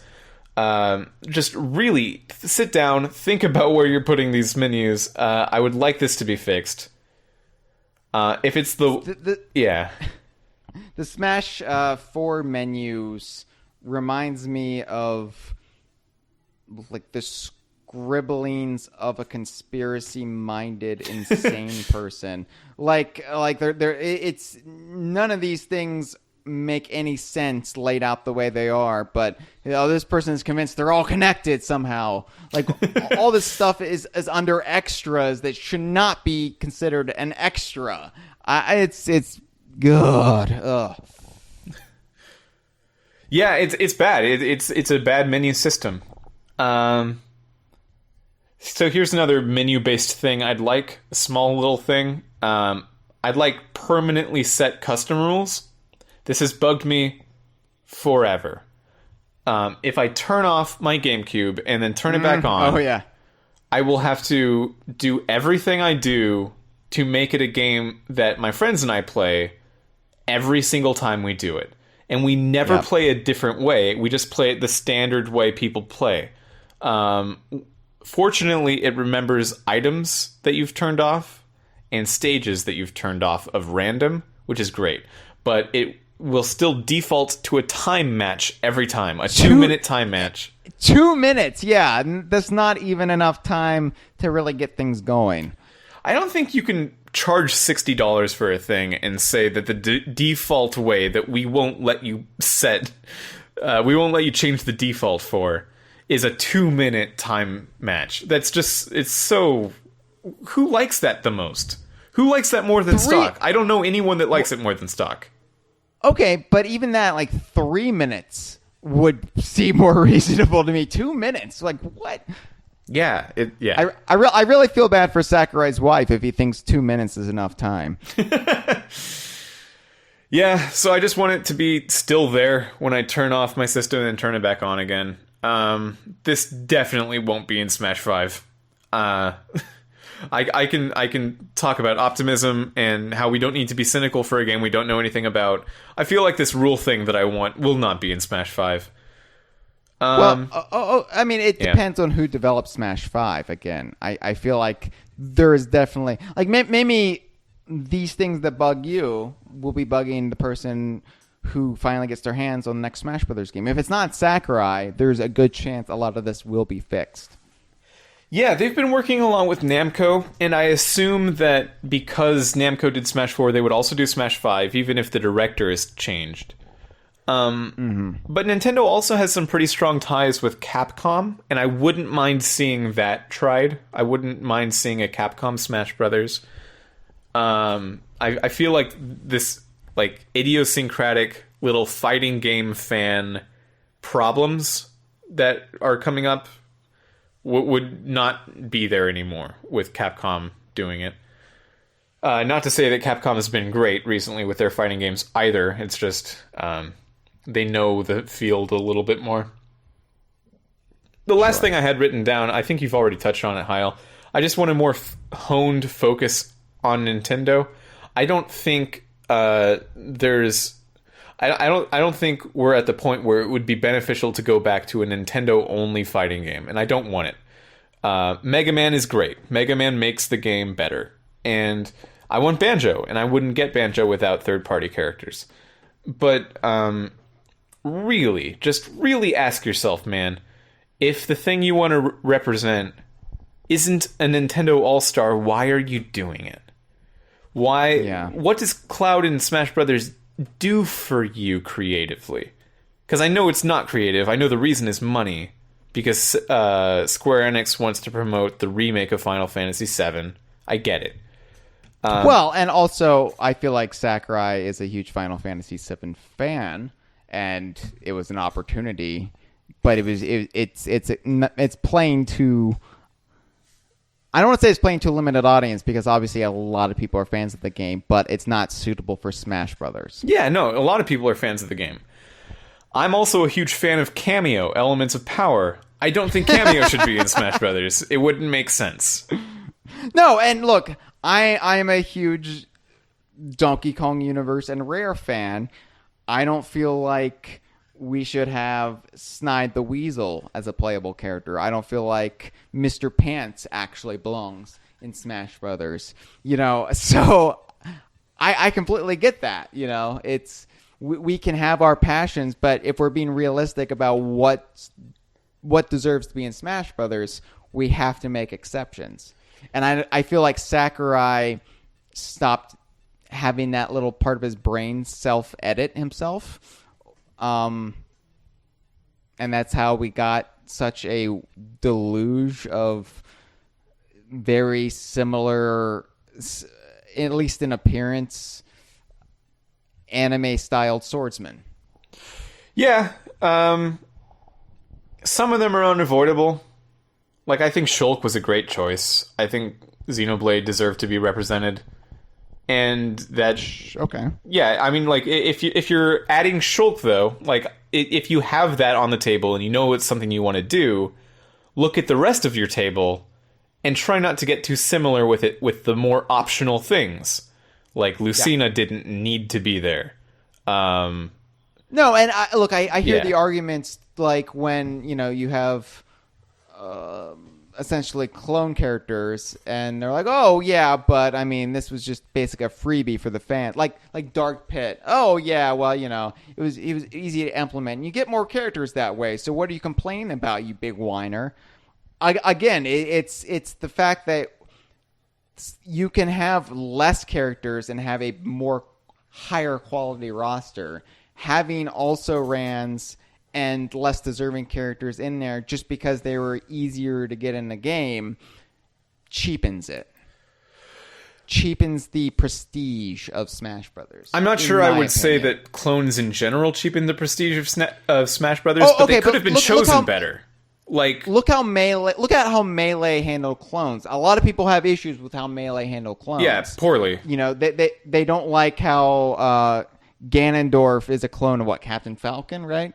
Yeah, but I don't even think that's the worst one. I just don't think, like, if you look at Melee, Dr. Mario is the same person as Mario. Did you need him twice? If you want to do a different Mario, why didn't you do Paper Mario? And there's so many of those kinds of questions.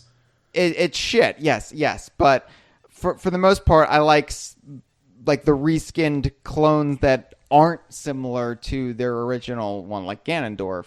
Because at the very least, it gets us Ganondorf in the game. And yeah, maybe Ganon should have his own moveset. Yeah, sure, I get it. But at the same time, Ganondorf absolutely deserves to be in Smash Brothers. So if that's the only way you can get him in, so be it. I would rather have that than, say, have a clone of Captain Falcon and have it be... What was the Dark Captain Falcon? What was his name? Was Black Shadow. Blood? There's also Samurai Goro. Yeah. I mean, Samurai Goro I could see, but it's all about who I think deserves it more, and I feel like Smash 4 Smash 4, because Brawl didn't really do this. Smash 4 took the criticisms of Melee's clones and maybe went too far in the opposite direction by having people who shouldn't really be in a game full of Nintendo and now video game all-stars. That's my hot take on it. Yeah, and Nintendo All-Stars again, we're talking about characters. We're talking about characters. So, well, I think we're talking more about representation at this point in a general sense, because Nintendo All-Star doesn't need to be a character; it can just be an idea or a trophy even. Yeah. Nintendo All-Star is a 2-part qualifier, by the way. Like, I didn't like Cloud so much because of the Nintendo part. He's definitely an All-Star. I didn't like Bayonetta so much, even though she's very tied to Nintendo. I don't think she's an All-Star in video games.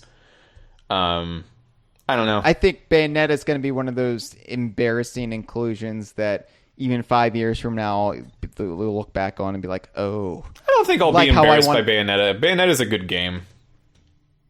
Yeah, but the character itself is, I don't know. Yeah. It just seems a little retrograde to me as far as it. I don't know. That's just my take on it. Again, I'm the guy who doesn't want Mike Tyson in Smash Brothers anymore because how wrong it would feel. And I feel like Bayonetta is just... I don't know. Bayonetta is a pretty empowering character. I think looks can be deceiving on that one. I'll take your word for it. I'm not going to... This is not a hill I'm going to die on. Sure. I don't, sure thing. I don't want to insult any Bayonetta fans, considering I'm not, the expert on this. I just feel like Bayonetta is cheesecake. It's like 90s Lara Croft, in my opinion. I don't know. Yeah, I would not agree with you on this one, but I... All right, fair enough. If there was Lara Croft in Smash Brothers, I would be on your side. Lara Croft does not deserve to be in Smash Brothers, but at least the modern Lara Croft, they've toned down the ridiculous jug-tastic design. So that's the clinical term for it, by the way. Jugtastic. We're pretty far in. We have calls. We do have calls. Thank you for bringing that up. Yes, we whispered Smash Brothers into the wind, and the villagers cried out in unison. So let's get to this first call, 1 of 7. So buckle yourselves in, boys and girls, and we will get through these. So I imagine most of these are about what characters people want in Smash 5. Just a hunch. Probably. All right, let's hear the first call. Hey guys, it's me again. The Banjo Bear from the Banjo-Kazooie series. Now I know you guys are talking about Smash Brothers, so I just know about Super Smash Brothers 5 Switch. As we all know, Inklings are going to be included in the next Smash Brothers, which I am in full support of. They are very unique characters, sir. Squid? Kazooie, how about you explain the moveset of the Inklings? Good job, Kazooie.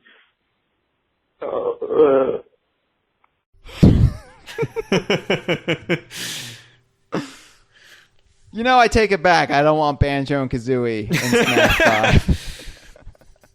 5. I agree about the Inklings. I think they're exquisite, and I think they deserve a spot.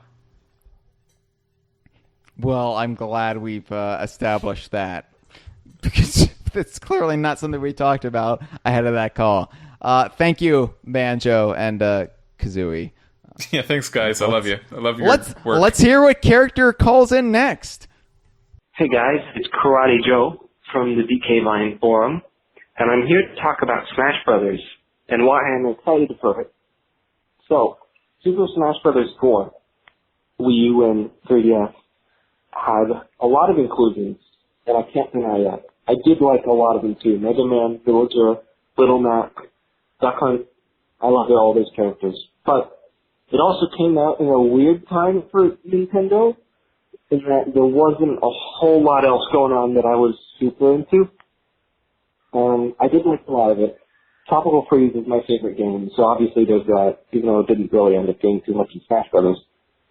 And I like some of the Mario games, Mario Kart 8, Pikmin 3. But there wasn't like a deluge of quality games coming out around this time, unless you were a 3DS player. But, see, this time it's different, because I'm starting to like the games that are coming out. It's great. There's Mario Odyssey. There's Breath of the Wild is great. I like Splatoon 2 a lot now. I wasn't even interested in the first one. This one somehow got me. So, when Inklings get in, I'll be excited for that. And also me and a couple other people like ARMS. So, there's that too. So yeah. It's a different era for Nintendo, and I think it's a lot more reasonable now to be excited for Smash Brothers, because I'm also excited for other Nintendo things. Where before it was basically Pikmin, Mario Kart, and Smash Brothers. And I wasn't really into Donkey Kong by the time Tropical Freeze came out. So, it's getting personal. What else? Alright, for newcomers I'd want, obviously Inkling would be very cool. And I like ARMS, so Spring Man I would be all for. And I think he'd be cool to play as. Any ARMS character would be fine. Twinkle popular. Of course, new Pokemon's probably going to happen. Don't mind that at all. Any Donkey Kong character is fine. Any Donkey Kong anything. If it's a stage that isn't a jungle, I'll be satisfied.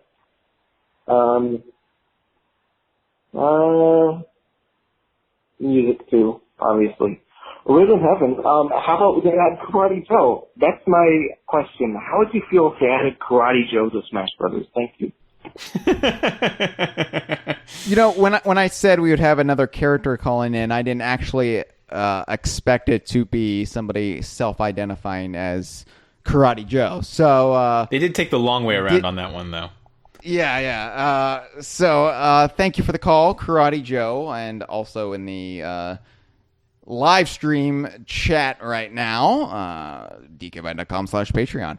So you brought up a good point that I don't think we've really touched upon, in that the whatever time in the Switch's lifespan that Smash 5 comes out during will be a more vital, exciting time for Nintendo in general than the general desert that Smash 4 was released into when it came out. Obviously, as Donkey Kong fans, we had Tropical Freeze, but let's face it, the Wii U was pretty much stillborn, and it was just a time of dourness for Nintendo. So now, you've got renewed hype for Nintendo. So when Smash 5 comes out, the culture around it will generally be more vibrant and ribald and robust in general.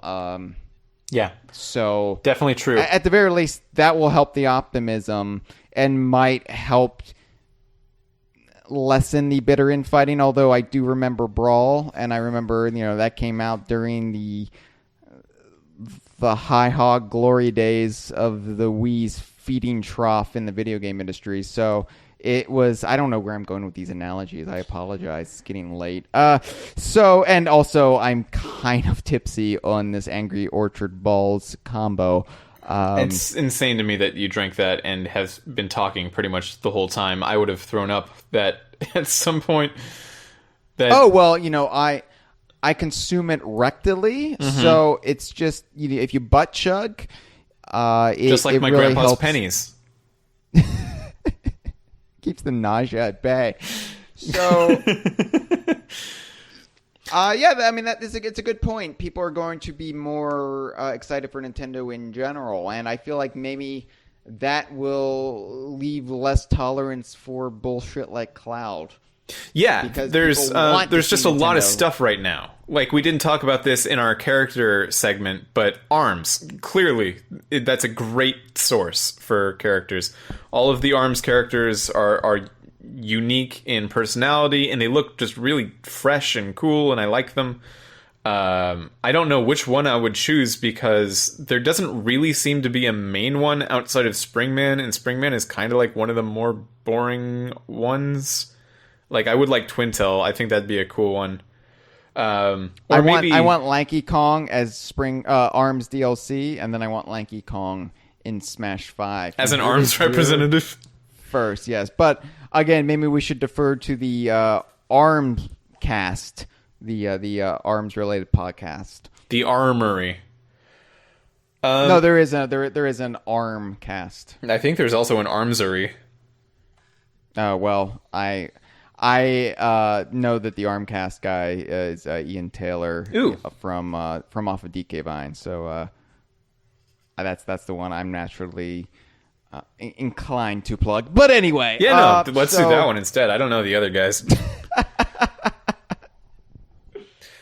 Yeah, there's a lot of cool stuff. I was gonna recommend before I narrowed my list of characters I wanted down, I was going to recommend Wild Link from Breath of the Wild as kind of a different Link, which I feel fine with because all of the Links in different Zelda games are different people. I know that people will get hung up on that one and say, like, but you didn't like Dr. Mario and Mario. To me, it's a different thing.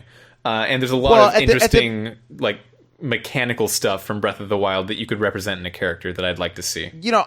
I would be all for the Link, the adult Link from Ocarina of Time coming back as at least a character costume for the whatever, For the one that's now Twilight Princess Link?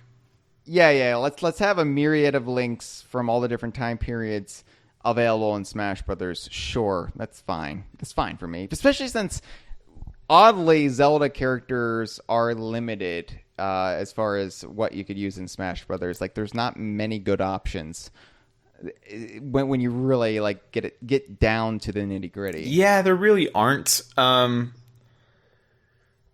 mean, there technically are, but it just doesn't make sense to choose them. Like, you could pick one of the many Goron important characters, but then, like, you're gonna have a Goron without a Zora?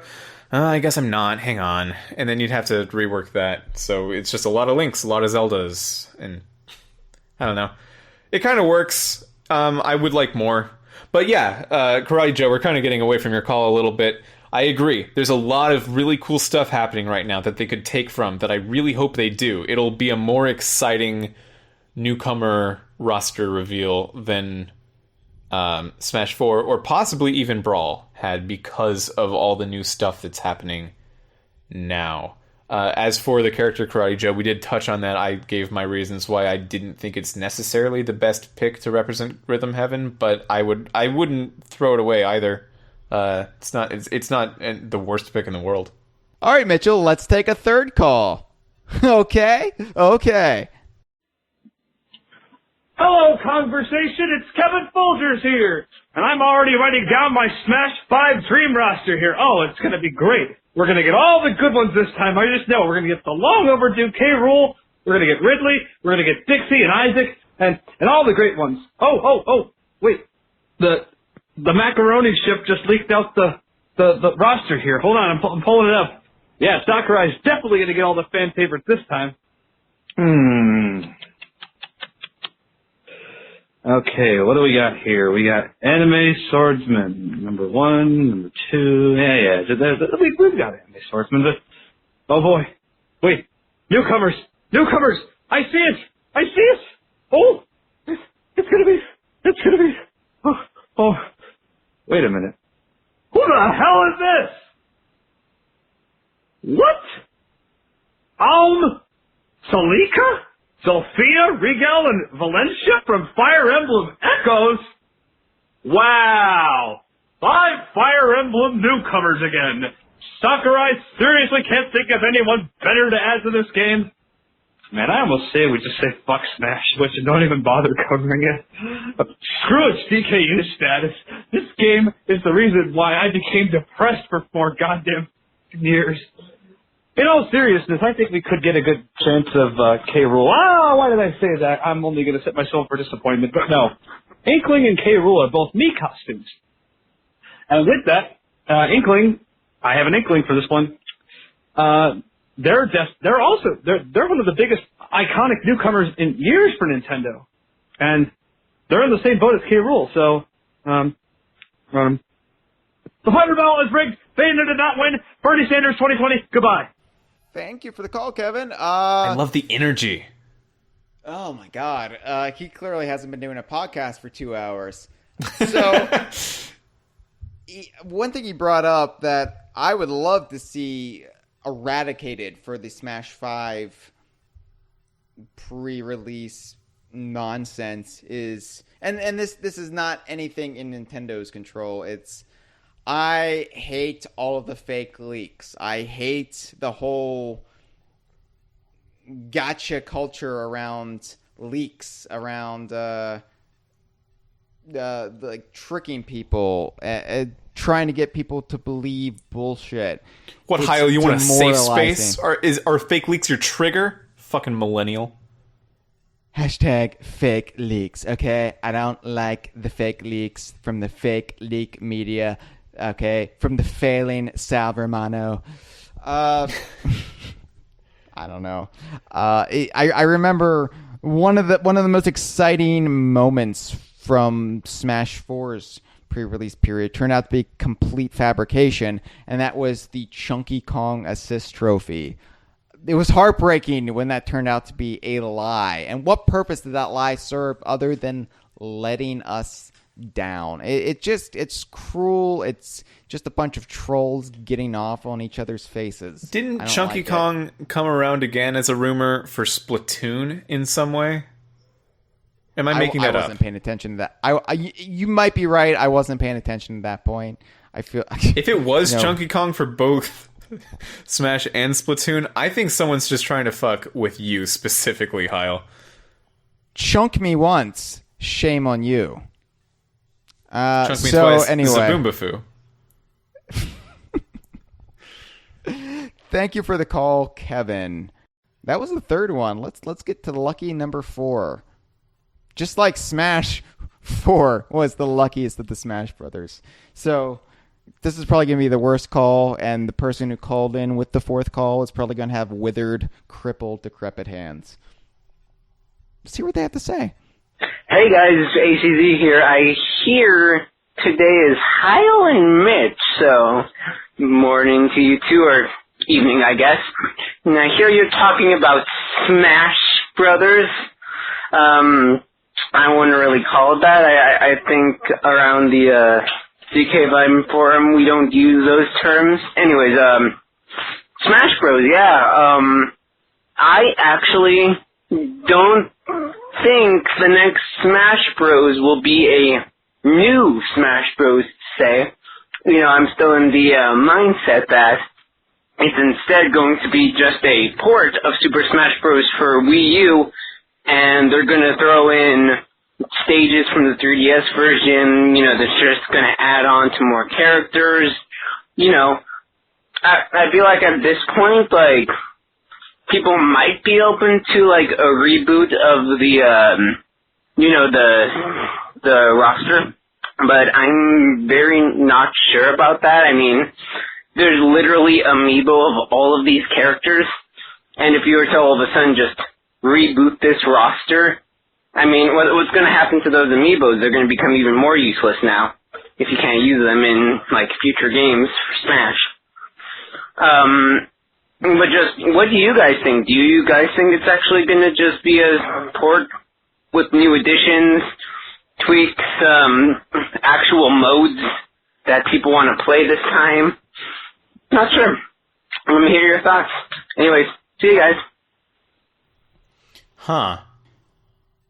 Huh, indeed. We've been talking a lot about what we want, but not necessarily what we think will actually happen. And I think that's because it's just more upsetting than what we want.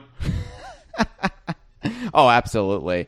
I mean, again, this is scrubbing Smash's taint. It isn't letting the funk from Smash's taint overpower you and defeat you. Yeah. So, which is more than likely what's going to happen. But you wanted to come into this episode with optimism, Mitch. I did. I'm not. Yeah. So, I do think Adam's right, though. I do think the next Smash Brothers game is more ACZ. likely. Yeah, the ACZ is more likely to be a Switch Deluxe edition of Super Smash Brothers for Wii U, and then also a lot of the stuff from 3DS kind of plugged into it. That's what makes it deluxe. I don't want that. Okay, but yeah. But that's a running under the operating assumption that we're not going to get a new Mario Kart game during the Switch's lifespan.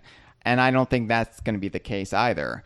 I think that maybe Mario Kart 8 Deluxe has clouded people's perceptions a little bit.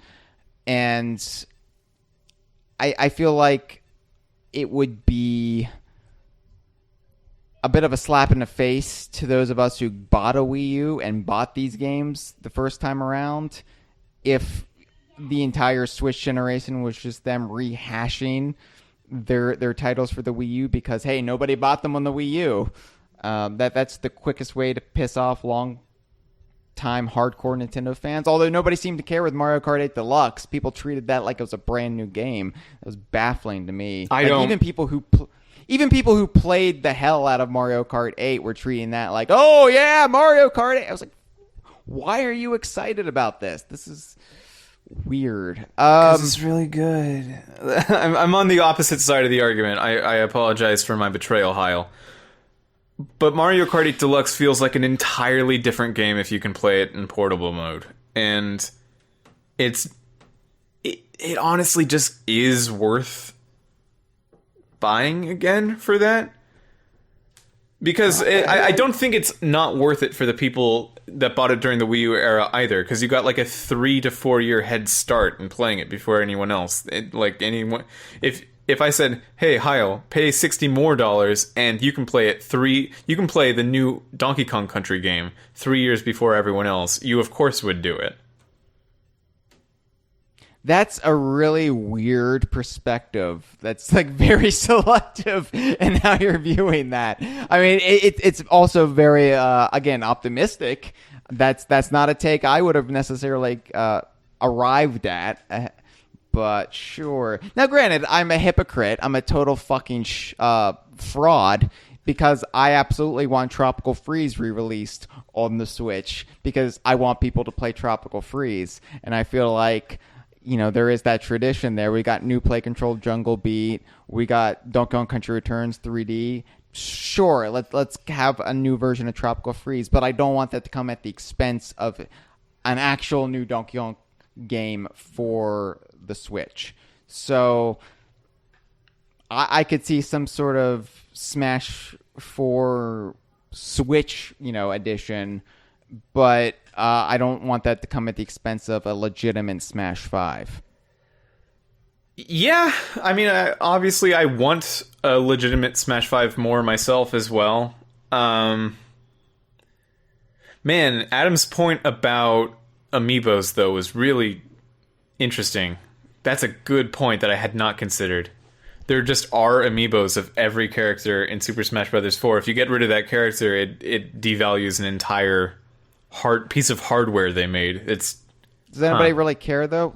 Because there are really, people that care, absolutely. Yeah, okay, but they care because they collect amiibo. Do they really care that their amiibo wouldn't be able to be scanned into the Smash Brothers game and then have a shitty clone version of that character running around? It's the integration of amiibo into Smash 4 was so half-assed that unless they dramatically altered how amiibos work with Smash Brothers, I don't think anybody should really be bothered. I just don't know. I just don't know anymore. Yeah, I mean, you also have to take into account, some of those characters that they made amiibos are not Nintendo characters, so how long are they going to have the license to sell those amiibo? Yeah, the Cloud and Bayonetta amiibos are coming out. If they haven't already done it in limited release, they're coming in limited release, and they can't be anything other than limited release. Nintendo can't sell Cloud for too much longer, So yeah. I don't know how that's going to go. I'm not even sure if that matters. That's how much I just don't know about this right now. That's how little I'm able to put thought into it. I just don't know if it matters.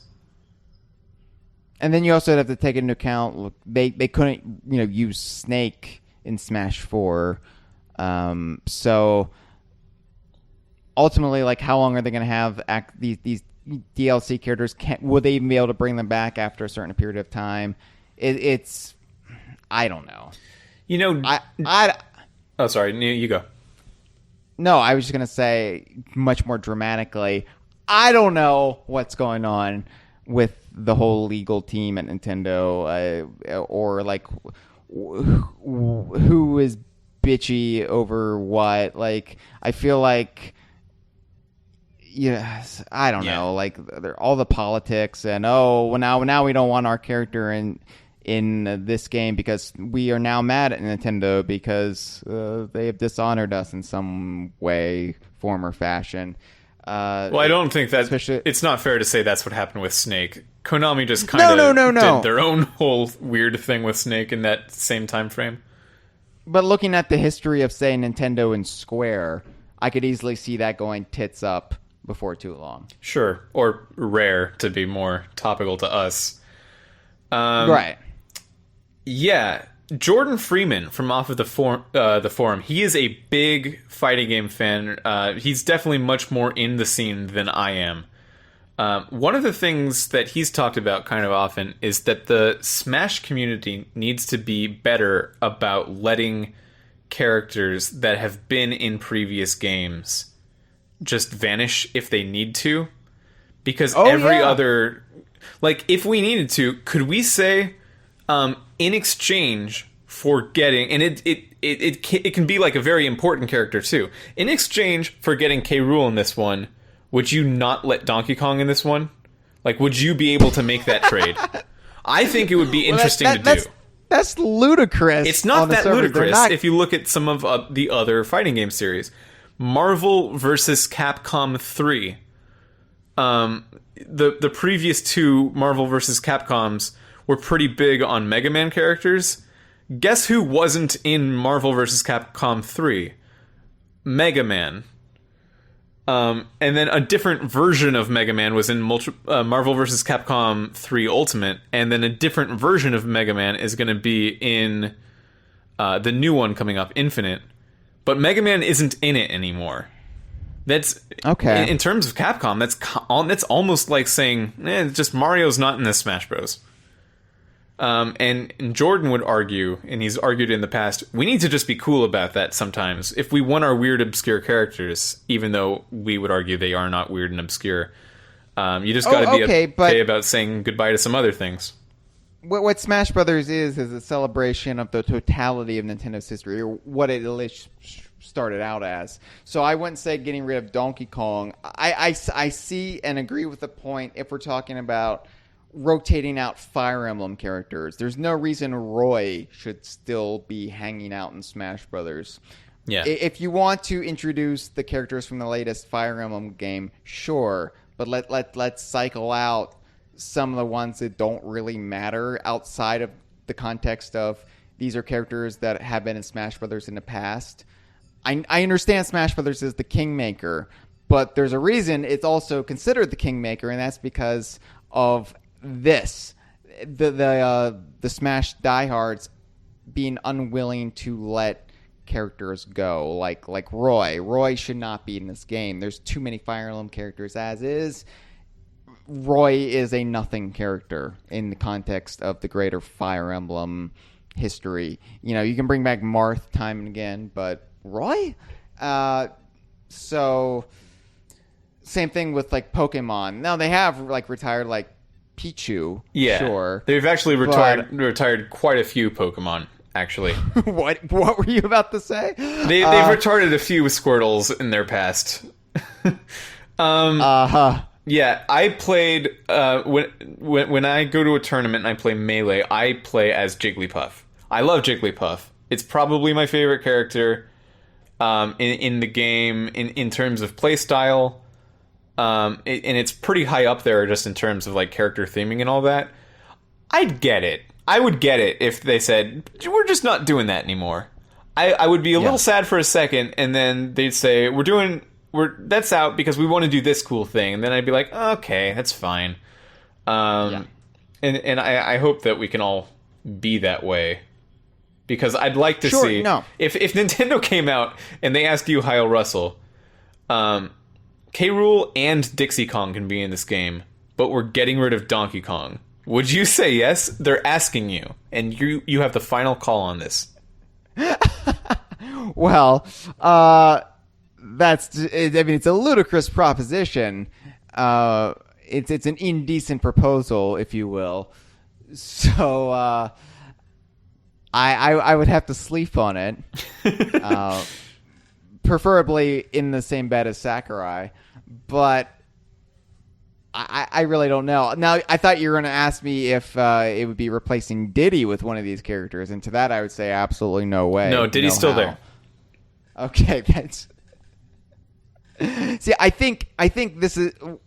As a Donkey Kong fan, we're so underrepresented in Smash Brothers. You'd still have 3 instead of 2. Yeah, I know, but I feel like none of our characters should be on the table. It should be only for characters that have more than 4. I feel like then you talk about retiring and rotating out characters. Then it's perfectly valid and justified. But I would say that as far as like core characters go, I don't know. You can't get rid of Donkey Kong. You can't get rid of some Smash Brothers characters because of what Smash Brothers is supposed to be. Mario vs. Capcom, sure, but that's its own thing. Smash Brothers is its own thing. It doesn't have to follow other fighting games. Now, you did say Mario vs. Capcom, which I'm willing to talk about for another few hours, so we might want to just do the next call. You know what it was? It was muscle memory because I'm so used to MAR versus, in this case, Donkey Kong, that my brain filled in the blanks. And because the shocking truth about the Kongversation, Mitchell, is that I'm on autopilot 60% of the time. I don't even know what I'm saying. No, I feel it. It's liberating. It's basically just I'm shutting down. Hyle Russell, am shutting down, and I'm letting the last 23 years of bullshit, of accumulated just garbage that my brain has absorbed. I'm letting that spew out of my mouth hole, and maybe it won't. Maybe it'll make sense. Maybe it'll be complete gibberish. I don't really care. Fair That's enough. What Kongversation is. All right. Let's take this fifth call, because I have a feeling we're just going to be talking more and more about what characters we want to see, because this is the black hole that is Smash Brothers, Mitchell. Ready, set, go.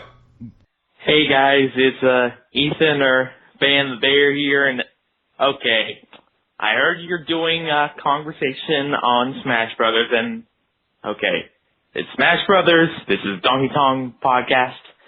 You know what I'm gonna say? I want K. Rool.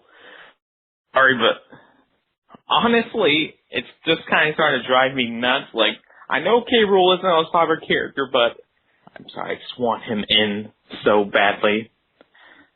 Like, giving my overall opinion of Smash Brothers, I find the games enjoyable, but they've just kind of been wearing on me as of late.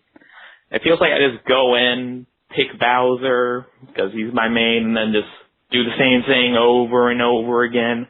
I mean, if I got friends, which I barely do, like over or something, like, I can have some fun with it, but overall, it's just kind of the same thing again. Like, if they announce a new Smash Brothers, cool, I guess, but I'm really not going to pick it up. Like, but the only way I will pick it up is if K. Rool is in it. If K. Rool's in the game, I will support 100%. I will go in. I will main K. Rool. I know, but I know everyone's saying K. Rool. I know it's so predictable, but honestly, it's been my dream to see K. Rool in this game. I want to see him return. I want Smash Brothers. I want the next Donkey Kong game. I want K. Rool back, please. Oh yeah, and by the way, I called in a little while back. I forget which podcast it was for, but I don't think you played my call, so I'm just gonna say here, because in the end, the Ukulele retrospective podcast series, you asked what the ship name for capital being that Quack should be, and I think the ship name should be Cap Quack. Again, I'll say it, Cap Quack. I ship it. So yeah, K. Rool Smash Brothers, Cap Quack, ship Cap Quack. Okay, bye! So we're talking about Mario versus Cap Quack, right? Yeah, Cap Quack.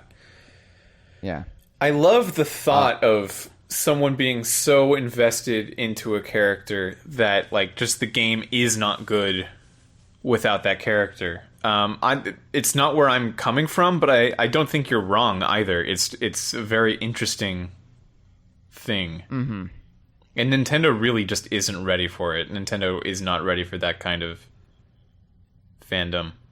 Is that why they are so reluctant to remove characters from Smash? Yeah, it probably has to be, because people are so... Like, the reason Roy came back is because some people played as Roy. And some people played as Lucas.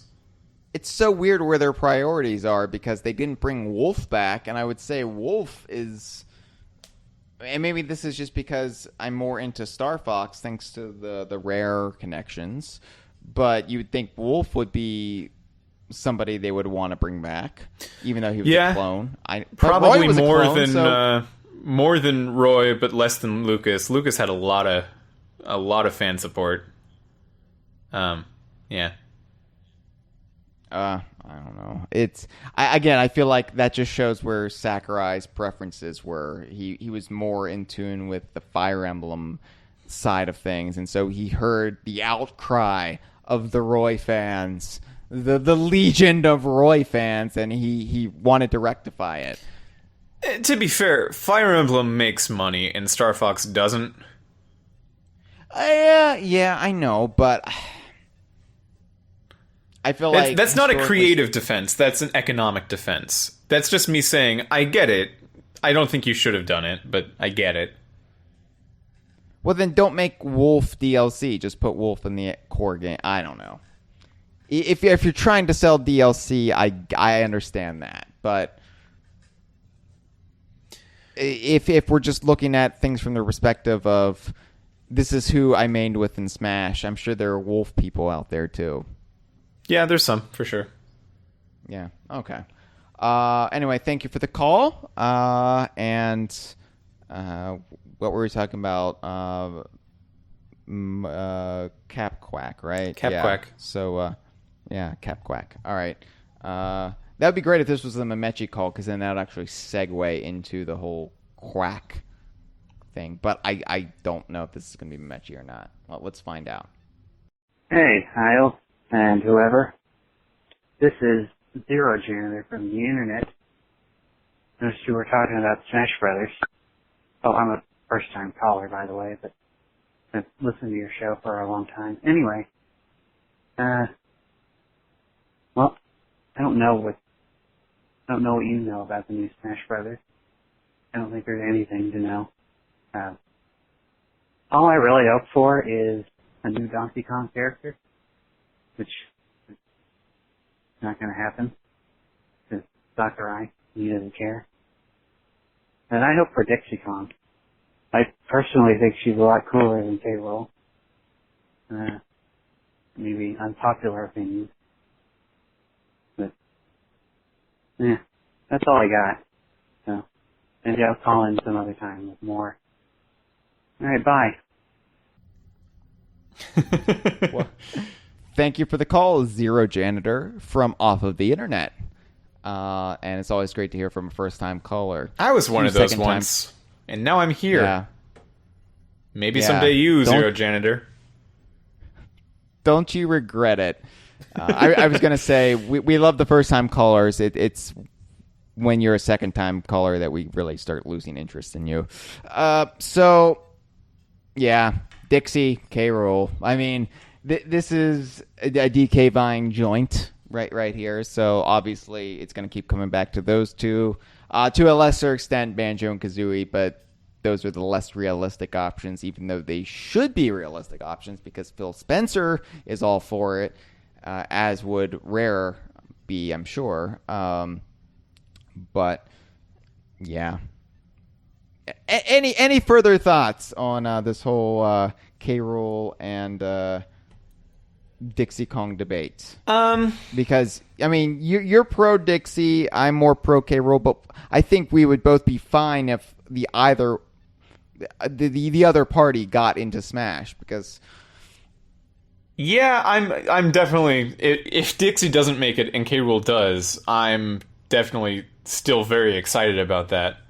Right. That's and a net if Dixie positive made it in, any way you look at it. If Dixie made it in and K-Rool was excluded, I would still be over the moon, because I feel like Dixie Kong deserves it, and we need more strong female protagonists in Smash Brothers. We need more villains in Smash Brothers. They both fill a niche, and they're both the two most logical Donkey Kong characters that should be in it. And in my opinion, they're A-listers. I know others would beg to differ, but from my perspective, from my knowledge base and fandom viewpoint, they're two enormously heavy-hitting characters that haven't had their due. So, and if neither of them are in it, Smash Bros. Also needs more olds, and I would be super happy with Cranky. Well, again, it's all about the fantasy, wish fulfillment aspect of Smash Brothers, which is pitting your favorite characters finally against each other, or having them team up in team battles. And so to get Cranky Kong in there and have him finally face off against Mario again, that would just be that'd be a big one. Magic for me. I think I would, if any of those three characters were in it, I wouldn't be mad that the other two aren't. Now, if it was something like Lanky or Tiny Kong, then I'd start to be like, come on guys, I think we know where our priorities should be. But at the same time, any of those three characters would be great. Well, again, and this is the problem. We have three very deserving characters because Donkey Kong has not been touched.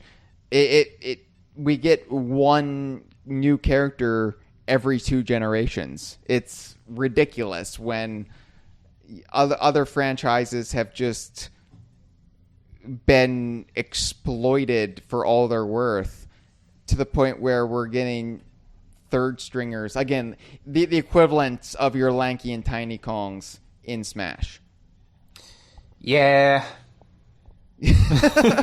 And again, I love Lanky Kong, and Tiny Kong is just all right with me, much like Jesus. But Doobie Brothers reference, by the way. I'm not insulting the fine religion that is Christianity. I obviously love those characters, but I am also trying to be realistic about what should be in Smash Brothers. I don't think Lanky and Tiny quite deserve it, other than maybe assist trophies. That's where they would serve a good role. Here's another Mitchell Wolfe patented... We don't have any Donkey Kong assist trophies. I mean, here's Jesus. another Mitchell Wolfe patented thought experiment, Hyle. Nintendo comes to you and says, they're not asking anything of you this time. They're saying, hey, Smash 5 is going to have Donkey Kong, Diddy Kong, and Chunky Kong, and then vanishes. And doesn't allow you to, like, say, wait, why? Are you mad about that? Or do you think that Dixie and K. Rool and Cranky have all been passed over in favor of a less superior character? Or do you take this as a small victory for the Donkey Kong franchise? Oh, a small victory for sure. I would be confused, but intrigued. And I would be intrigued because I would want to know, what is it about Chunky Kong that makes him more appealing to the people making Smash than K. Rool, Dixie, or Cranky? And it would make Chunky an A-lister overnight. It would be an instant promotion for the character, and there would be just the certain manic absurdity about it all that I think the DK Vine community would embrace. It would upset, sure, the K. Rool fans or the Dixie fans. I don't think there's too many Cranky campaigners out there, but from just a Donkey Kong universe / rare fanboy perspective, yeah, I mean, it would be goofy as hell. Let's have it. You know, I'll take what I can get. I'll take my small victories because that's better than having no victories at all. I like that mindset. Yeah. All right. Well, let's take one more call, and then we can go to bed with Sakurai. Double team him. We'll run a tracky train on him. Great. Yeah. All right. I'm pressing play right now. Why are you guys trying this stupid game? Nobody likes it. You know that, right? Stupid. The only people who play it are people who probably live in North Korea. Yeah, I'm getting topical. Okay?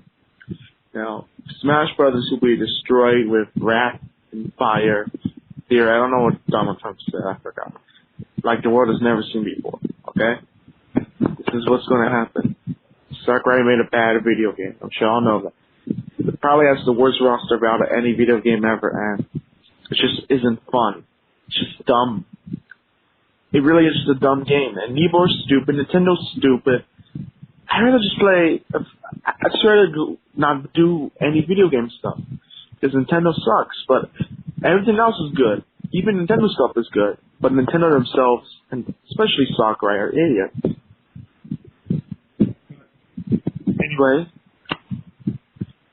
sucks. Smash Brothers is stupid, and I can't believe people play this game still. It's really bad. It's not even a good fighting game, and I'll tell you that. Why? It's because it's stupid, and it sucks. And I'm going to hold by that. And you know what? I'm not going to buy Smash for Switch if it doesn't have any new characters, okay? I'm not going to buy it. I'm not going to ever watch a video of it if it doesn't have... I'm just not going to do anything related to Smash 4 if it's the port. Okay? Because Smash 4 is a bad game. And millions of... See, so a lot of people like... Well, a lot of people voted for Donald Trump, too. So, yeah, I'm sure it could be. Especially since, you know, North Korea stuff. But anyway... You think Smash 4 is as bad as Ghostbusters 2016? That's right, Hyle. You know what I'm going to do? I'm going to make you go on a tangent about Plinket's Ghostbusters review. Do it now. I have not yet seen Plinkett's Ghostbusters review, nor did I know he did one. Yeah, it went live last night, which ate up an hour of my time. I enjoyed it. I agreed with all the points that were made. As far as like Plinkett reviews go, it's not as funny, of course, as the classics. I feel like they're more toned down with Plinkett. Probably, I mean, they feel like they can't get away with the same stuff they got away with just a few years ago.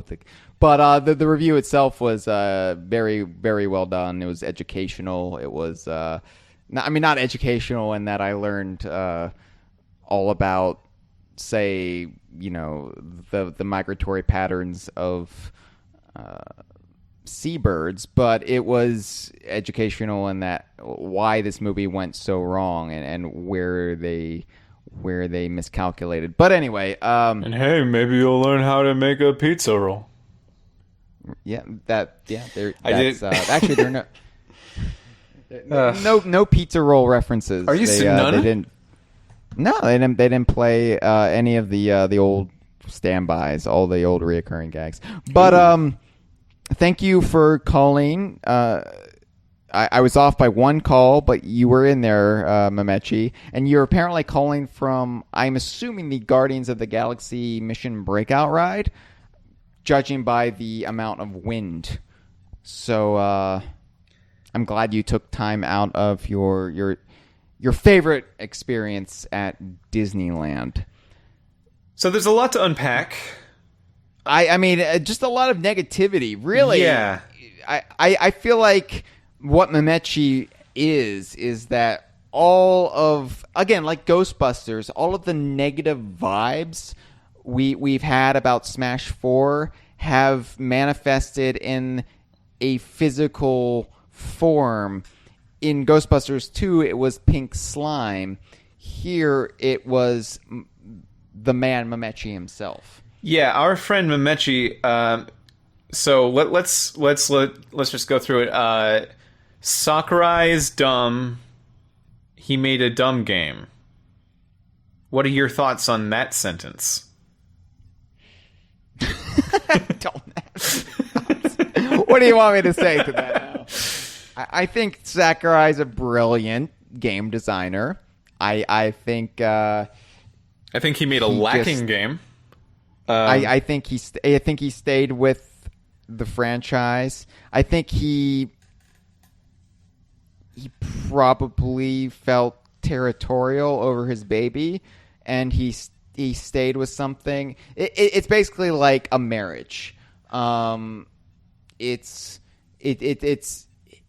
felt married to Smash Brothers, and so he was committed to that relationship even when it was clear that it was no longer working out for him. So that's my opinion on Sakurai and Smash. I don't think he's a bad designer or developer. I think he just made a bad game. Now, there were also overtones of fear of North Korea in that call, which I didn't necessarily expect. Yeah, a lot of people are worried that we're on the precipice of atomic devastation, which, of course, I was worried about at the end of the last season of the Kongversation. If you'll remember, the last season of the Kongversation ended in what sounded like the end times, but it was just my IBS acting up. So if this is the last Kongversation before everything ends, what are your final thoughts about Smash Brothers? Because that's really the way we want to end the human race. This is the last statement mankind will ever make. So let's talk about Smash Brothers. Okay. What are your thoughts on what we need to do to scrub the soiled underside of the franchise? Okay, we've been really diplomatic so far, but I'm just going to let it all out right here at the end. Rubber Soul is just a better album than Revolver. It's not even really debatable. Of course, music is all down to taste, Hyle, but Rubber Soul was instrumental in setting up an entire new genre of album, the concept album. It made Beach Boys who they are. It made Led Zeppelin much later on who they are. And I just don't think that you can compare that to something like Revolver and say, no, it's about on the same level. It's not on the same level. Revolver was Follow Me, and it was just kind of more classic rock in an era where there was a lot of classic rock. It's really great classic rock, but you gotta tip the hat to Rubber Soul. No, absolutely. And I would argue, too, that for the American fans who, think, oh, well, I prefer the American version of Rubber Soul, and, I'm an American, so I want all of my American interpretations in Rubber Soul. Well, to that, I would say, you know what? Rubber Soul wasn't made for Americans. It was made... Oh my god. I'm a complete fucking hypocrite. No, think about it. The British Rubber Soul is the equivalent of what Sakurai wants in Smash Brothers. Isn't it? He wants all those Japanese characters in Smash Brothers. Yeah. I'm a fucking fraud. Like, this is not even a joke. Like, this is like a setup. I just realized I'm a fucking hypocrite. Oh, wow.